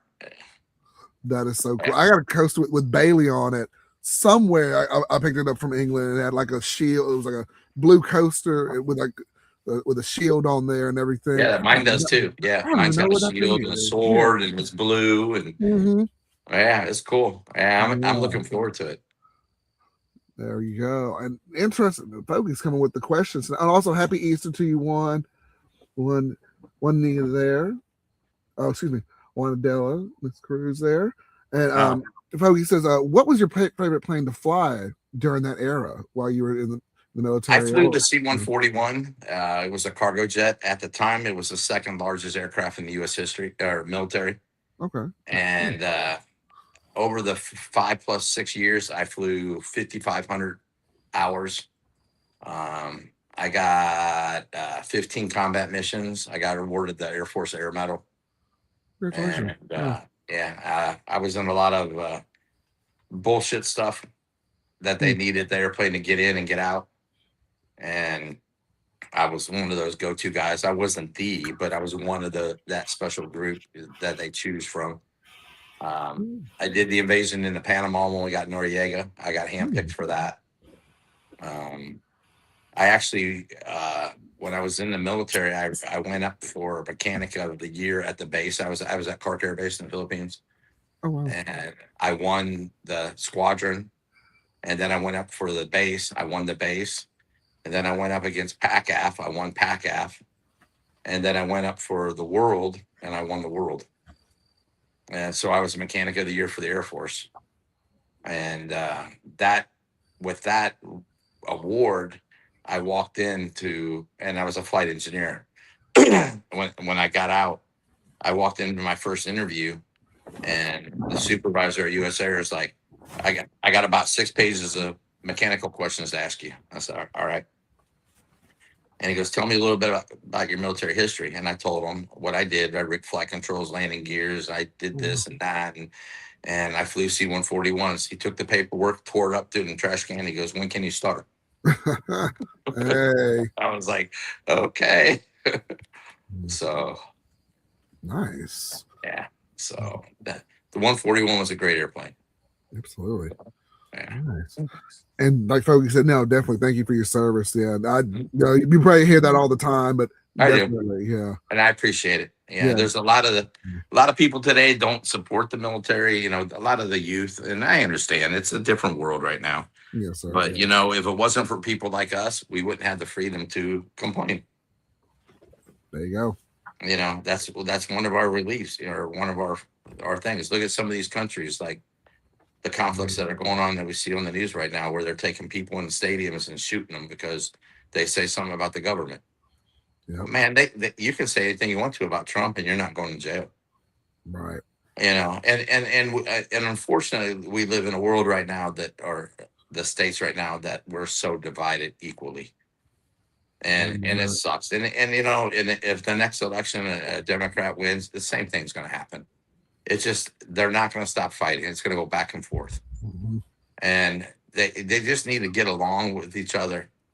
We have so much crap going on here in the United States that we need to take care of. You know, you got disabled vets killing themselves every day. You got people that are poor in poverty up in the mountains like West Virginia and Tennessee and stuff like that we don't take care of these people. We got homeless on the streets here in Orlando. And every major city's got that. You know, if we could take care of our own problems here, instead of paying for how do porpoises swim in Ethiopia and spend $50 million on this project, you know, what are we doing? Why are we being stupid like this? That money could be used for us. Yes. You know, unfortunately, a lot of people like free stuff. We've seen what happened with New York has fallen quickly. You know, the campaign promises there are all going away already. And you can't run a city like that on free. And, you know, it's hard. Yeah. Yeah. It's just, you know, and I don't want to I'm not saying yay or nay on anything because I don't want to be political. I don't want people to hate me. But, you know, half the people that buy my cigars are Democrats and the other half are Republicans. So I want to keep my mouth shut and keep everybody happy. You know, they say 2 things you don't talk about. That's religion and politics. That's it. Yeah, because it'll get you in trouble. Look at Disney. Disney, shit, that hurt them when they came out and did all that crap. Keep your mouth shut. Yeah. You know, they can do internal stuff and everything and take care of whatever they want to, but, you know, just keep it to yourself. Yeah. No, absolutely. Yeah. Yeah. And Michael Jordan, he said something interesting in his biography. He's like, somebody, I think it was maybe the NAACP came up to him and was like, asked him something political about what was going on, and talk about the Republican Party. And it's like, why do you sell your shoes to him? He's like, well, Republicans wear shoes too. Who am I not going to sell them to? And Yeah. that was his most partisan answer to that. And I'm like, yeah, Yeah. they wear shoes too. They buy my product. But, Yeah. what do you want me to do? Everybody puts their pants on the same way, right? Exactly. Yeah. Yep. Yeah. And it's a shame that we have to beat people up and push them in front of trains and stab them, everything. You know what? You can resolve a conflict a hell of a lot better than that. Yeah. Why do we have to hurt people? Just because it didn't go your way. Okay, it didn't go your way. On the next election, get the people together and change it and get your person that you want in there and get it your way. This is what we're about. But we don't have to kill people and destroy property. Oh my God, the properties that are destroyed is crazy. Yeah. So I just wish, agree. you know what, if we all were giving a cigar, all these different people, all these different Republicans and Democrats, and sat down at a table together, we wouldn't fight. There would be no wars. Because this cures everything. It does. It really does. You can sit down with somebody and be pissed as hell, sit down and smoke a cigar, and you're best friends when you're done. Beautiful. And hate each other at the beginning, but you're best friends when you're done smoking that cigar. Beautiful. It brings people together. That's the beauty of it. Yes. Yeah, it does. That. Yeah. So wonderful. And he said he had a dear friend who was a vet, unfortunately took his life 2 weeks ago, which I'm sorry to hear that. Me too. Yeah, that's very unfortunate. Yeah. I think I'm getting treated right now for PTSD, and I never even knew I had it. And I actually, the person you'll be surprised, the person who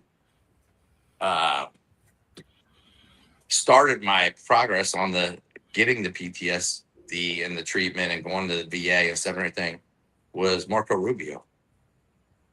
And he sat there and he's like, dude, you're like a poster child for me. And I told him that what I've been through and stuff and everything. And he's like, you've never been tested for it? I'm like, no.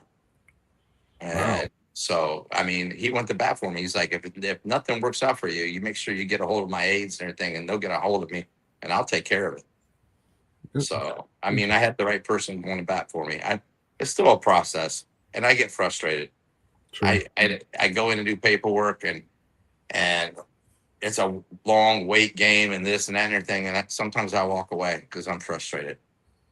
And that's part of the problem, But everybody has their, you got grunts that were on the ground and fought in combat, and I didn't fight in combat, but I flew missions that we landed at these bases, and our cargo on the way home was a whole airplane full of caskets.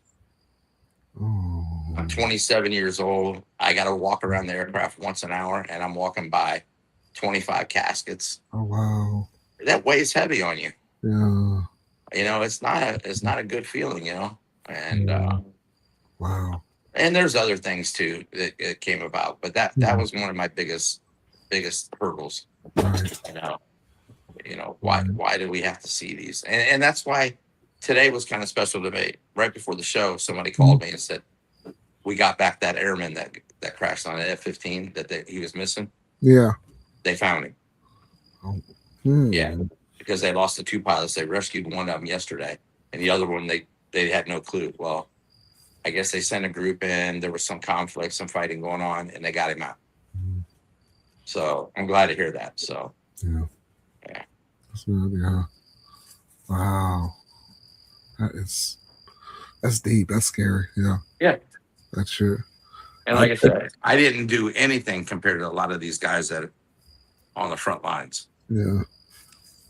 And it's interesting, you say it from that perspective, that you weren't in combat, but you saw those caskets, and you were carrying. It's like you were also carrying that weight of but I mean, and I got 15 combat missions. I was in combat. yeah. I actually did the airdrop into Panama. We were shot at and stuff and everything. I mean, it was a bad night for us. I was flying over in the theater over there in the Gulf War, and we're landing, and Scud missiles are coming over our head, and we're putting the chem gear on, and we're bringing bombs over, and they're loading the bombs on the F-16s and F-15s as we're sitting there. We had just landed, and they're taking the bombs, and they're flying off the Baghdad. And so, I mean, I was in combat, but in a different way. Everybody's got their own way. Even the fighter pilots. You know what? A plane today takes off. They don't see their target. It's all done by computers now.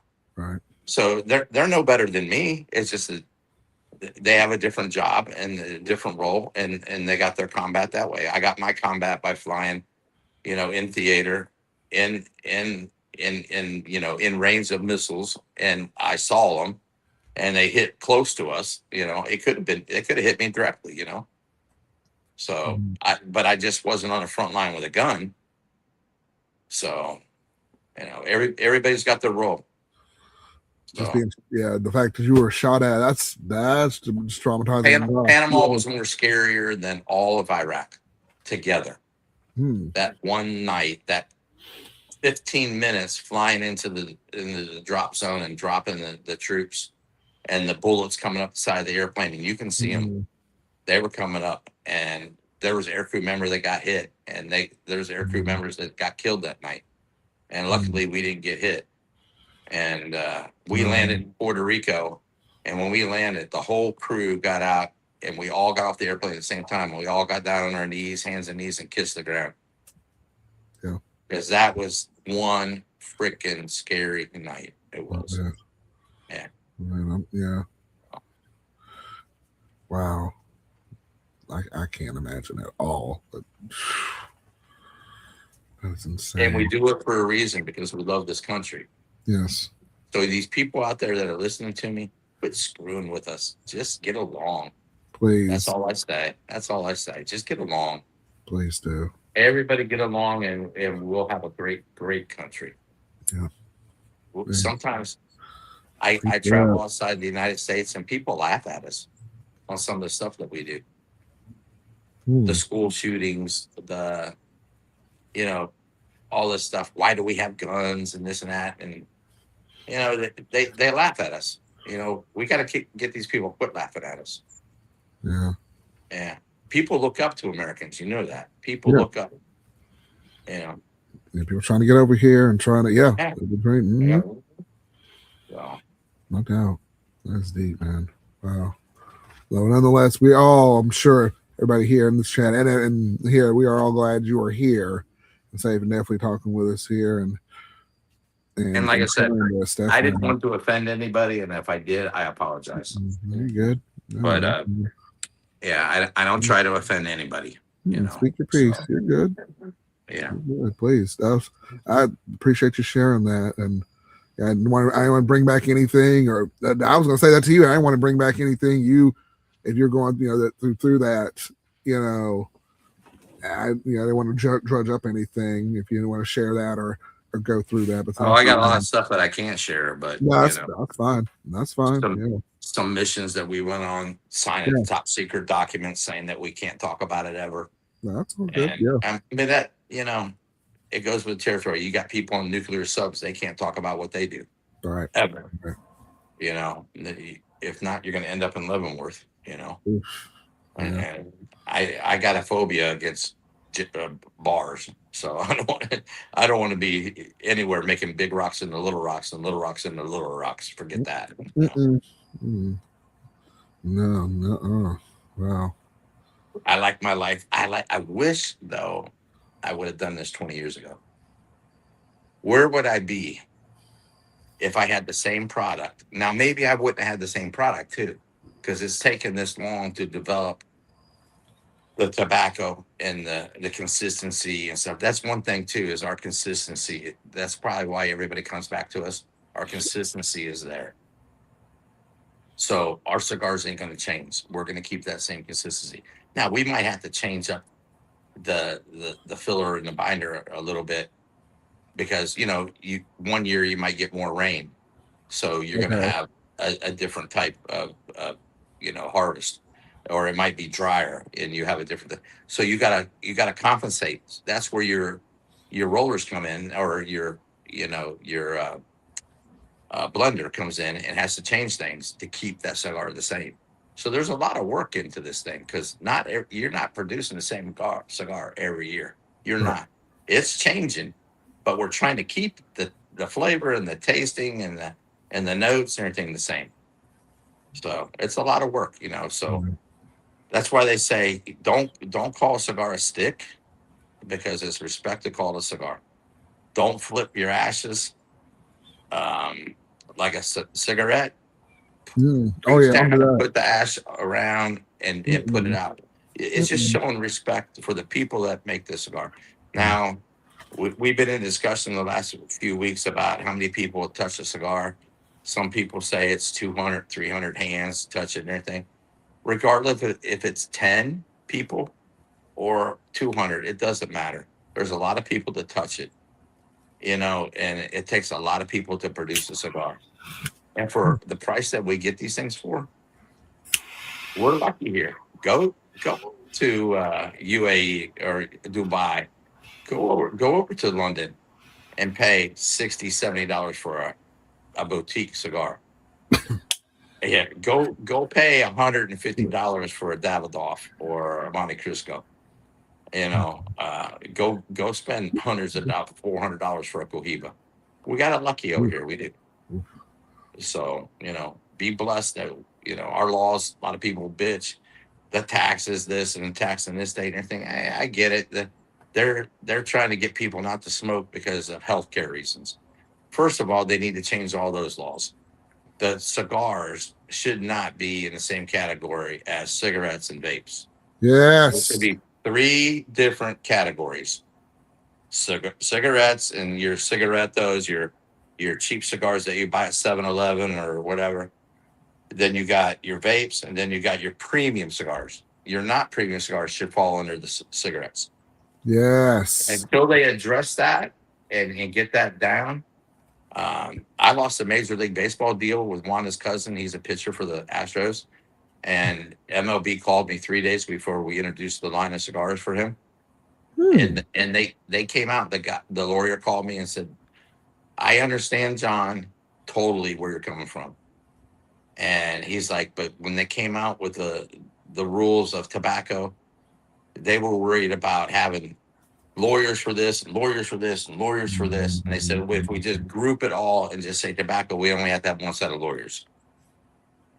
It's all Mm. for one. So they made a mistake years ago and they know it, but they don't want to fix it. So Hmm. now we got to go to bat and get this thing fixed, because there's no reason that this should be the same as a vape. Amen to that. My And goodness. and you know what? I get a lot of people on here that they'll go on TikTok. They'll pull a Mhm. cigar up and it's lit. They're off. They boot them off TikTok. Okay, Just for you said just but you, for lighting this? yeah. If you have a cigar lit, they'll knock you off in a heartbeat on TikTok. I think I got a TikTok. So Mm-mm. but you can buy a Candela, a real one, a marijuana leaf, and smoke it, and they don't say shit. See, I never understand that stuff. It's That's I so don't. bullshit. Yeah, and this is like just the black sheep are doing this stuff, and and I'm me being a content creator too. I got like 12 emails from YouTube being like, we're restricting this, and they were taking Yeah. down 2 of your videos for smoking this in your videos, and I'm like, I, I I'm just doing this. Yeah. I'm not doing anything crazy. I'm not doing anything hard. Now, I'm just enjoying I'm this. I'm Yeah. 62. I don't know how old you are, but Yeah. when I was a kid, I would stand outside of ABC Liquor Lounge and I'd have a $10 bill in my hand or a $20 bill. And the old guy would come walking up and I was like, "Hey, can you buy me a bottle, and the extra money you can use for you?" And that's how it was done, right? Oh You wow. bought a bottle of whiskey through somebody and they brought it out. Nobody cared. And Yeah. they bought it. I don't see kids standing outside any cigar lounges ever saying, "Hey, can you go in there and buy a Rocky Patel for me or buy a No, Estancia?" It ain't gonna happen. no, Not in a million freaking years are I've you never gonna seen see that. that ever. Yeah, So yeah, it's bullshit. It is. It's bullshit. I don't know. I don't know. It don't. You're right. It don't even make sense. It really Mm. doesn't.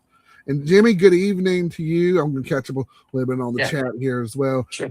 Evening to you, Jimmy. I hope you enjoyed those cigars we sent you. We did a little contest, and Jimmy won some cigars we sent him. So yeah, awesome. Happy How many Easter to people you you as got well. on right now? Right now there's 6 watching, and which is a lot. I know a lot for me. You recognize any of the names? Yeah. Okay. Got So Jimmy. Yeah.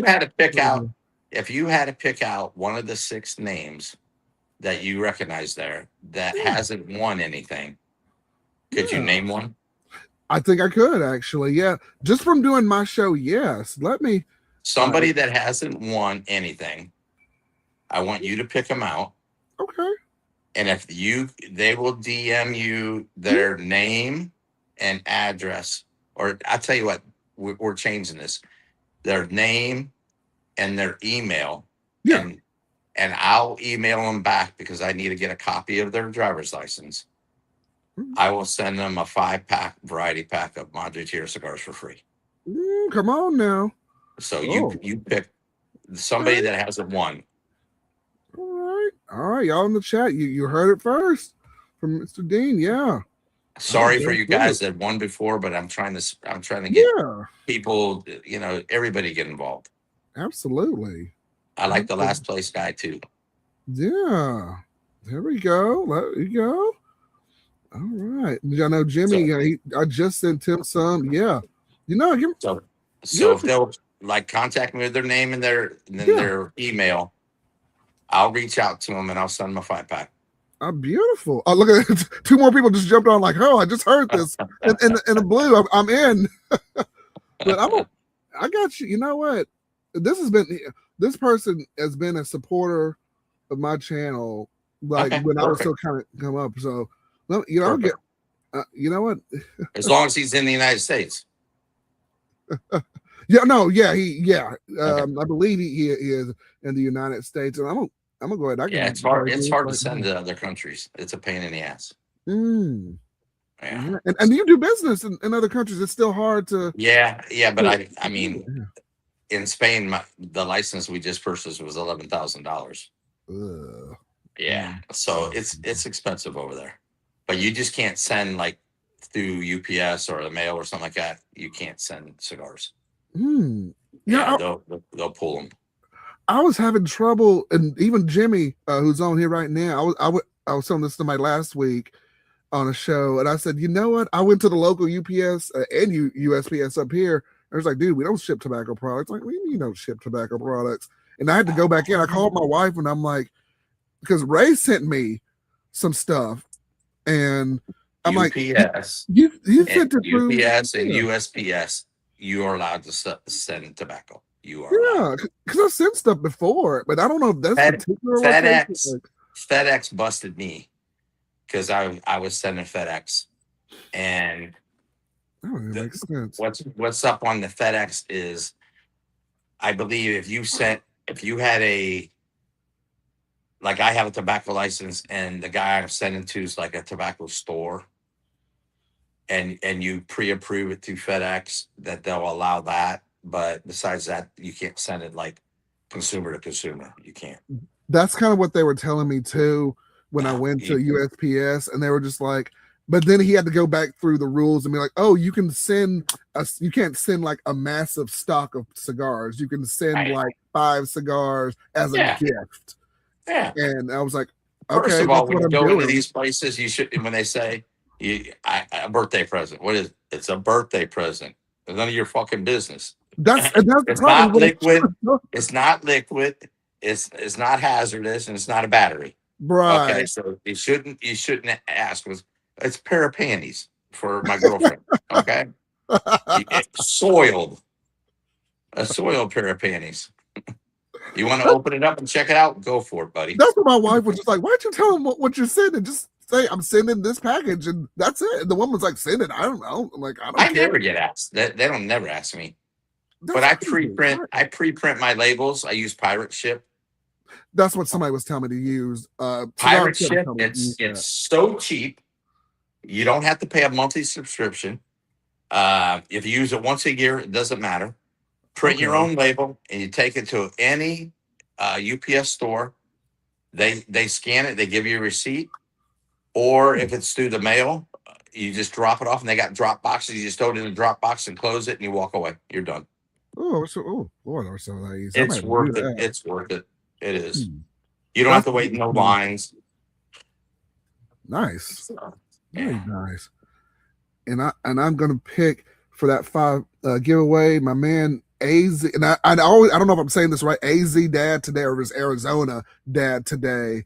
You are gonna get the 5-pack from John, Madre Tierra Cigars. So enjoy that. You can send me, y'all got my email, raisecigarlounge@gmail.com.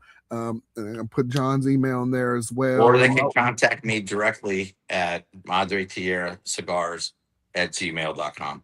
Okay. And Madre just tell Tierra me Cigars. I heard you say their name. If they'll send me their name and their address and anything and a copy of their driver's license, Okay. I'll be more than glad to send out the cigars on Monday. Awesome. Well, Arizona Dad today. There you go. You got your 5-pack right there, man. Enjoy. Absolutely. Enjoy. Excellent. Awesome. And I appreciate the support from all of y'all.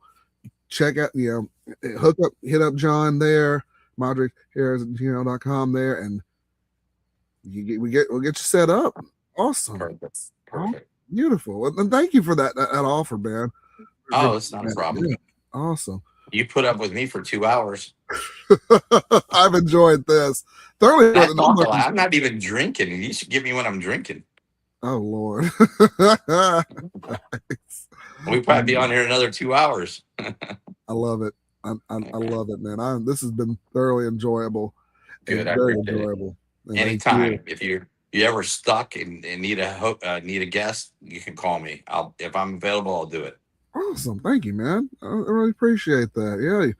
Solid. Very solid, man. And also with Madre Tierra, do y'all have accessories like cutters and lighters, or do y'all primarily just have your cigars y'all are doing? I do.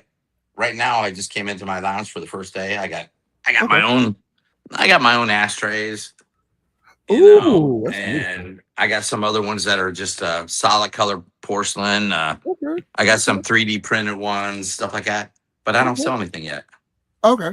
I'm making them up. I'm playing with them. Yeah. I'm really not into. I'm concentrating on the cigar. I think sometimes taking away. We do our own swag for when we do events. We give away these ashtrays at the events. We give away embroidered shirts.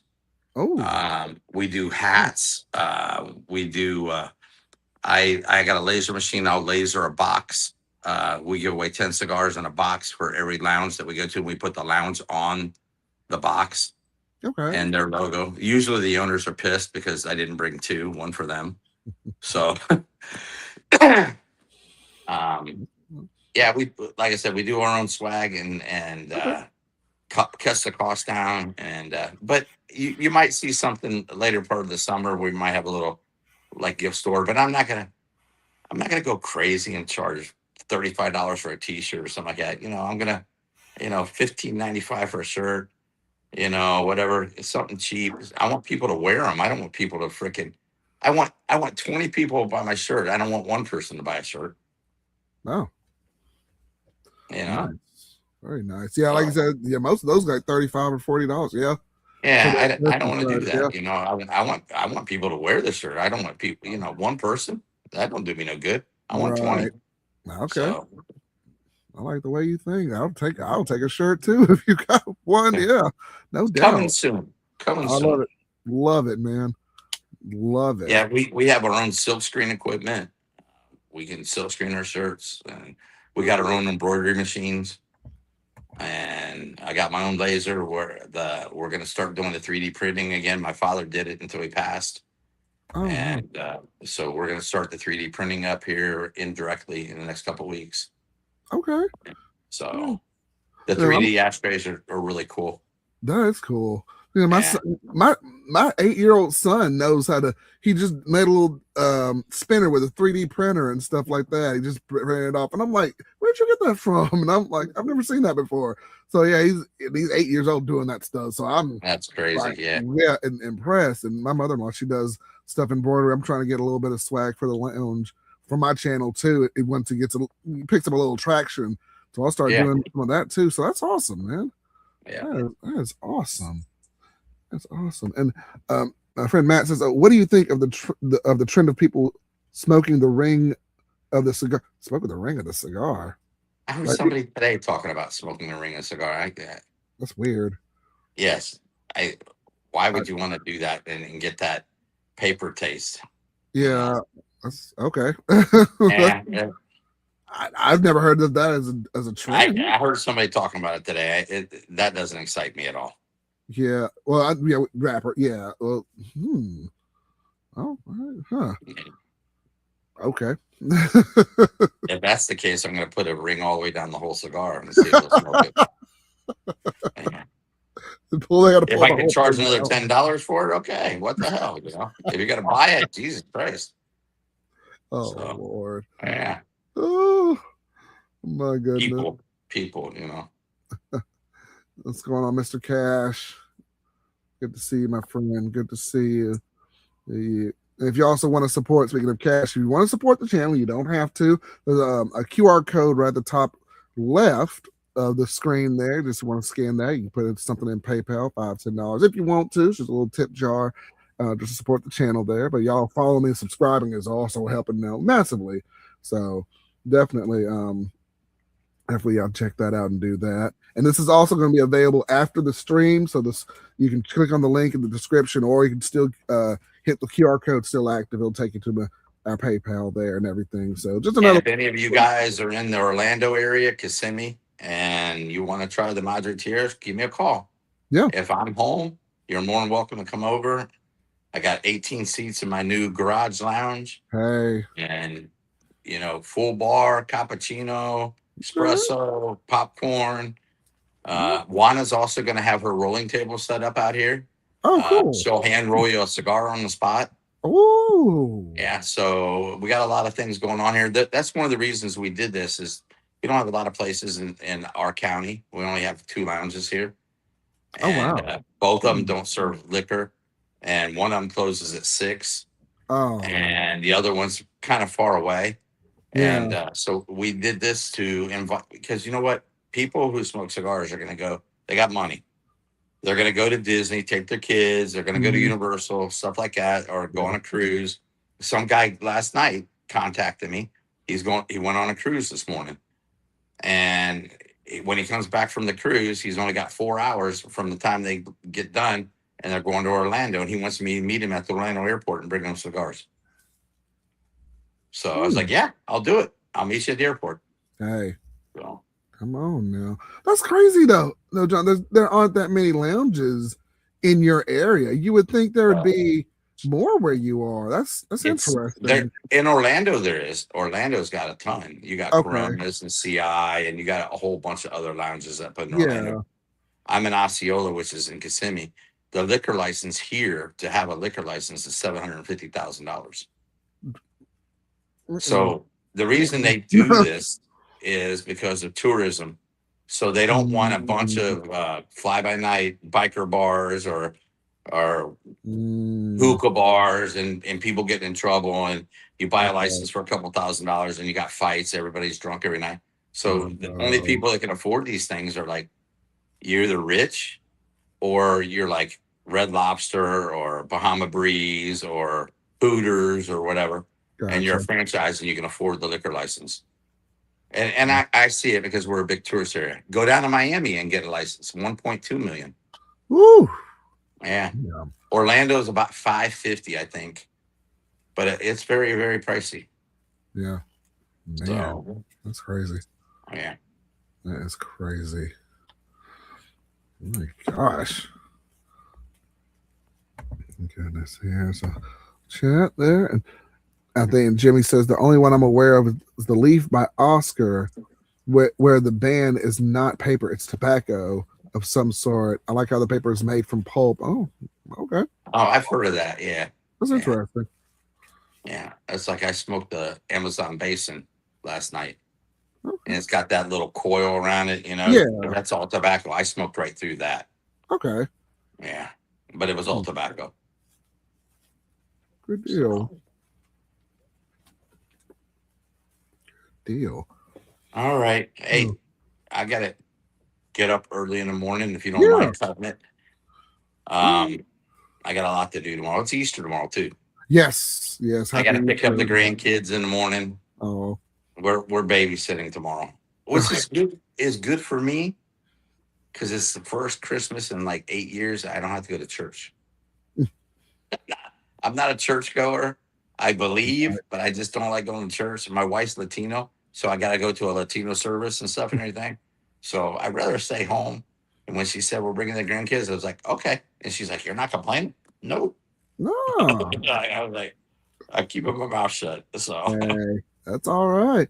That's yeah. all right. Well, John, thank you so much for Yep. being on the show and sharing and going through this with us and everything. So, yeah, honored to have you on, man. And y'all, please go check out the Madre Tierra Cigars. Go follow John on Instagram. Very accessible, definitely. And I'm going to be coming hanging out with you in your lounge, man.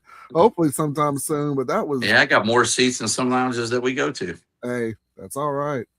That's all right. All leather. We we did it right. Yes. Yes. You can see the leather. I just got this today. There you go. Yeah, that looks good. Oh, that's nice.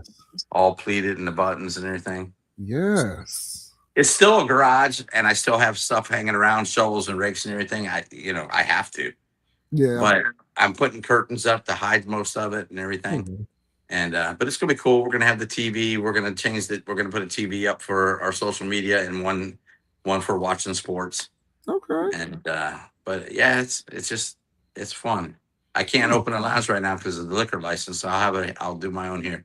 That's all right. Hey, until the cops start showing up, and but you know what? That's cool too because cops smoke cigars. Yeah, yes, they do. Yeah, that's awesome. And you got your follow from Fogey. Very good. Awesome. Yeah, y'all definitely check them out. And John, again, thank you so much. Thanks for having me on here. Keep in contact. Yes. And I hope you build your platform a lot bigger and get more out there. Okay. Thank you so much, John. I'll spread the word. Hey, and if you're ever looking for some guests, I got a lot of my buddies that are boutiques that would love to get on. And some of them got podcasts too. So, if you're looking for somebody new that, you want to talk to, and I can hook you up with some names there. Awesome, man. Send them my way. Definitely. Okay. You're always looking for new people to talk to. Okay. Awesome. Good deal. Awesome. John, thank you again so much for stopping by. Thank you, guys. I appreciate it. Awesome. Take care, man. Take care. Bye-bye. Yes, sir. Bye-bye. All right. Awesome. Well, awesome, y'all. That was John from Madre Tierra Cigars. That was a wonderful conversation. Beautiful. And I'm glad y'all are following them. Very nice. Very nicely done. Again, congratulations to Arizona Dad today. Follow through with them. And get those cigars, man. Hey, that's all right. Get you 5 free ones. And I mean, I'm still enjoying, and I know Hawkeye's going to laugh at me. You're not doing that cigar, dude. No, I'm not. I'm enjoying this one, man. Enjoying the Habano. Lord, that light is bright. The Madre Tierra Habano.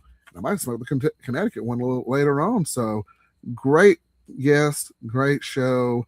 And I'm going to, and y'all, I'm sure y'all already following him. Follow him on Instagram. I think he's really big there. And just check out Madre Tierra. Madre Tierra. And gotta give props to Ray for sending me these to try on here as well. So, man, great show.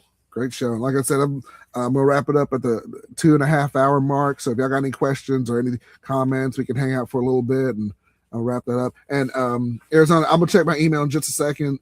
Arizona, so thank you for that. And I'll forward him on there as well. And so we'll get that we'll get that to you, and I'll CC you on there and get that going, man. So congratulations to that. So great product, great show, good guest, good guy. So really enjoyed that one.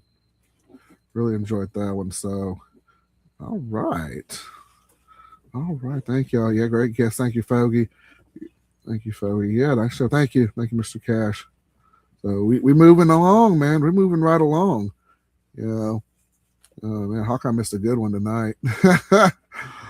But it's all good. It's all good. So you're just hanging out a little bit and take any last minute questions, any concerns, or not concerns, but anything on here. And I'm going to continue enjoy smoking this one. Pairing it off. Got my fat tire right here. Got the ale. Had a little scotch last night, so I'm taking it slightly easier with that. So, yeah, man. Yeah, good stuff. Very good stuff. So, hopefully, everyone's having a good Easter weekend. We dyed eggs earlier, right before the show.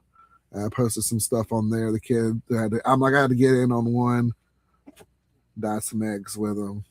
You have a pretty good day tomorrow. And I got a couple things to do too. So, glad to see everyone's doing well. Thank you, Arizona. It's funny, Arizona. I was watching some old videos before the show. And I was watching. I think it was the request you sent with the Perdomo cigar you wanted me to review, and that one just happened to come up on my playlist, and I was watching it. So yeah, I'm glad you showed up tonight. And so calling it, not calling it, running on 3 hours. Oh, get you some sleep, Jimmy. Yeah, no. Get you some sleep, man. Have a happy Easter. You as well, Jimmy. I'm glad hope you enjoy those cigars. Let them rest a little bit. And you have a good one, man. Y'all take care. Fogey's out too. The legacy. Yep. There was a legacy one there. And Fogey says, I'm out too, brother. Oh, got to go to church, get a brisket. Oh, and Fogey, we got to hang out too, man. You say your cigar is the best in the land. I got to go hang out with the Death Star with you, man, and get some good cooking. So but yeah, everyone have a great day. Yeah, and story time with family. Peace out. Now we'll see y'all. Yeah, y'all have a good night. Yeah, no doubt. I'll be on here for I'm gonna wrap up in a little bit too, about the 2.5 hour mark, and I'm gonna probably hang out in there. So yeah, I will come on with it, folks. Yes. In Arizona, I saw the Perdomo podcast with Nick Perdomo and his son. They're doing the father-son collaboration, so I'm looking forward to that as well. So yeah, a lot of great stuff coming out. So a lot of great stuff. So yeah, great story, great everything. So all right, happy Easter. Good night to you, Fogey. Take care. Take care of yourself. Apologize, but I've been running on a few hours of sleep myself, but had a couple things I had to run, a couple errands myself. But yeah, man. Yeah, good show. Good show indeed. So and appreciate everybody coming in. Everyone, we got a couple of new subscribers. Appreciate that. Everybody subscribing. We're almost there, that 500 subscriber mark. We're going to have a big old party. And I forgot to tell John, but everybody, and I'll probably message him later, but everybody I've sent links out to, invited to be on the show, they are also welcome to come to this 500 subscriber party. He's welcome. Y'all come in and out. Y'all do what you want. It's not obligated. You ain't got to stay. You can stay the whole 12 hours or you can stay 12 minutes. Doesn't matter. But you're all welcome to that. So, yep. And also, I guess some quick announcements here. I'll have a show next week. And then the week after, I'm actually going to be out of town, so I will not have Ray Cigar Lounge on the 18th of April. I'm actually going out of town that weekend. But, of course, we'll be right back to it on the 25th. So, just a little getaway I'm doing there. But we will be here next week. Not even sure who's going to be on there. It may just be me. It may be me and Hawkeye. It may just be who knows. But yeah. So I will have a show next week, but the week after I will be gone. So, but yeah, it's going to be a good. We're going to have a good time. So just going out of town, get a little bit, getting back to nature. Going to be a little camping. So that'll be fun. I'll bring some sticks, smoke on the campgrounds. So that'll be nice. That'll be nice. Although I live out in I live out in the country now. Gonna be out in the woods. So yeah, man. But if y'all have any last minute questions, I'm out here for another 9 minutes. If anything, if y'all want to know about Madre Tierra, definitely follow John. Good dude. Have any questions about the channel? I'm here till that 2.5 hour mark. Oh, there's a bug that came in. Ooh. Bugs are trying to come in, but it's all good. It's all good. So I'm gonna continue smoking this down. It's a great cigar. Really great cigar. I'm actually right behind my top 10 list because it's just smooth.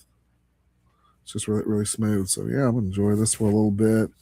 Kind of wind down. Last call for the lounge before we close up for the night. Make sure y'all get some questions in if you have anything or any comments, concerns, lottery numbers. Y'all can hand me some winning lottery numbers if you'd like. So I can just retire. I can just do this forever. I've been working 9 to 5. I can just do this forever. No, yeah. I've thought of that, and me and Hawkeye actually thought of doing it from a local lounge, and I think I can. There might be a lounge in Birmingham that would, if I can talk to the owner, because they stay open a little bit later, and I'm thinking of doing my podcast from there. I'll have to talk to the owner, see what I can work out. I might set up like a little section there and do it from a local lounge and kind of get out the tent for a little bit, and do it there. But I think the aesthetic would be really good. I'm sorry, y'all, but doing it there. So I think that's a good idea. Something we're looking at doing in the future. So, and there'll be some more giveaways, and everything. So, yeah, no, excellent idea, Arizona. Yeah, good PR. Yeah. That's a great idea.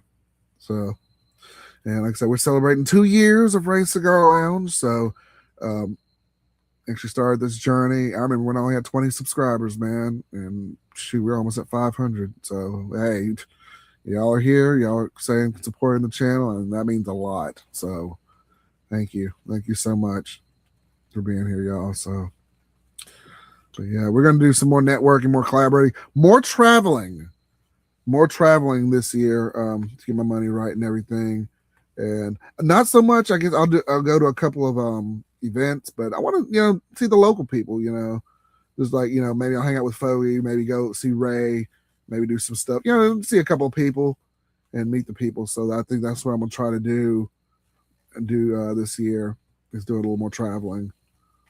So definitely get out there and get more exposure that way. But yeah, that's the goal. That's the goal. Keep it going, man. Keep the good vibes going. So, but yeah, it's gonna be good. It's gonna be good. So yeah, I'm relighting that. All right. Thank you, Arizona. You're always a positive beacon, my friend. I appreciate it. I'll be at 5,000. I hope so soon. I hope so, man. That's a good goal too. That's a good goal. So yeah, I appreciate it. We gained a couple of subscribers tonight, man. I was like, okay, we're almost 10. So yeah, we're moving right along there. We're moving right along. So awesome.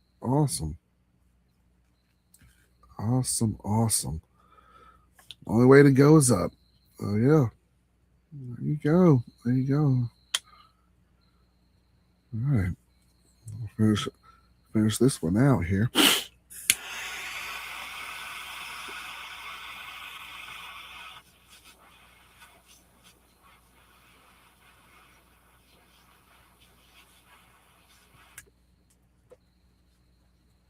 I want to char it, but down to the latter third. This is gonna be a nub worthy one, y'all. It's gonna be good. It's gonna be a nub worthy one. But good night to you. Yeah. Good night to y'all. So y'all, yeah.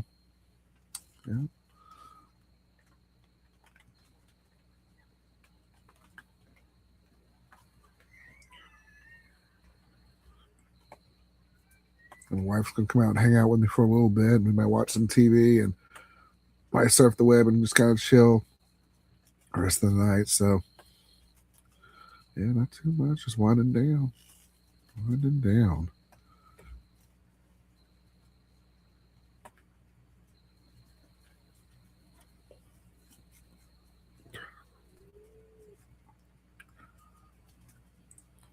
All right.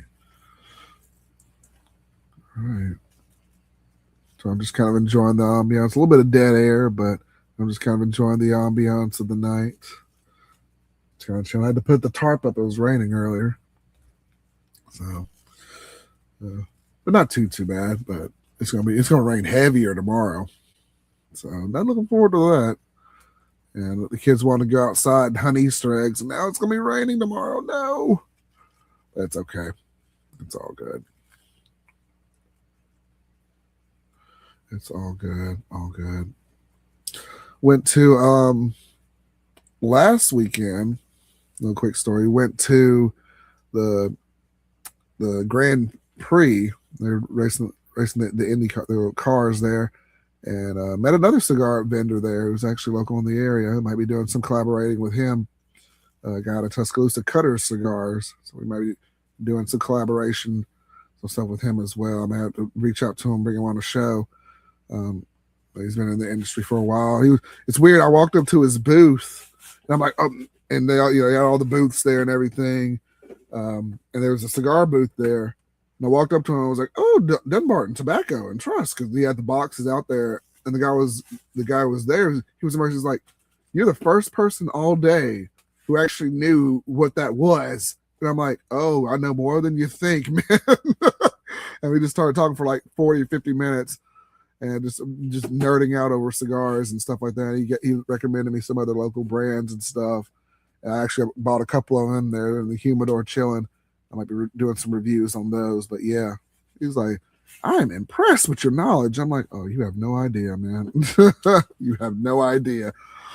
But yeah, it's gonna be fun. This is fun. It's fun collaborating, talking with people, learning from experiences, learning and doing this, man. So it has been a true pleasure doing this, and we have come a long way. And I'm glad every one of y'all are with me. So thank you so much. Absolutely, Arizona. Yep, absolutely, Brothers of the Leaf. Definitely, man. So, yeah, absolutely.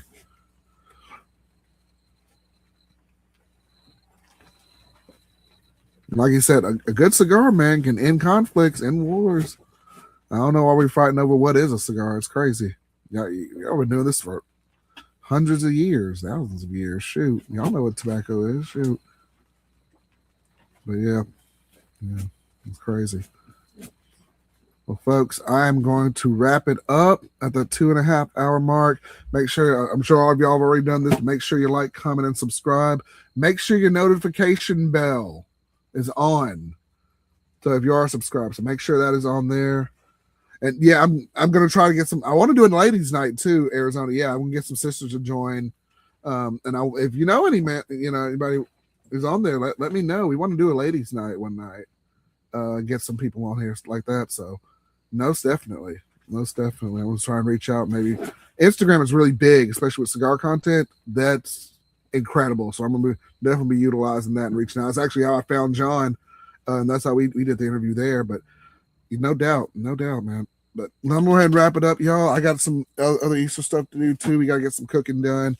We got a couple of family coming over and everything. So I'm gonna wrap this up, finish out with this wonderful cigar. Guys, have a great evening. I will see y'all next week on Ray Cigar Lounge, and I'll try and post some videos and do some reviews also in between if I get some time. And I got a lot of stuff to review, but make sure you like, comment, subscribe. Y'all know what to do there. Make sure to hit the notification bell. Make sure you're still subscribed to me because YouTube's doing some weird stuff. Y'all know how YouTube is. And I will see you guys next week. If you want to donate, there's the link right there. Link will be in the description of this video on my page, and there's a PayPal QR code. It will be active after the show as well. So if you want to go back and watch this, it will be active there. So take a look at that, or just and donate if you want to support that way. But guys, I am going to turn in, and I will see you next time on Ray's Cigar Lounge. Have a great evening. Happy Easter, and we'll see you next week.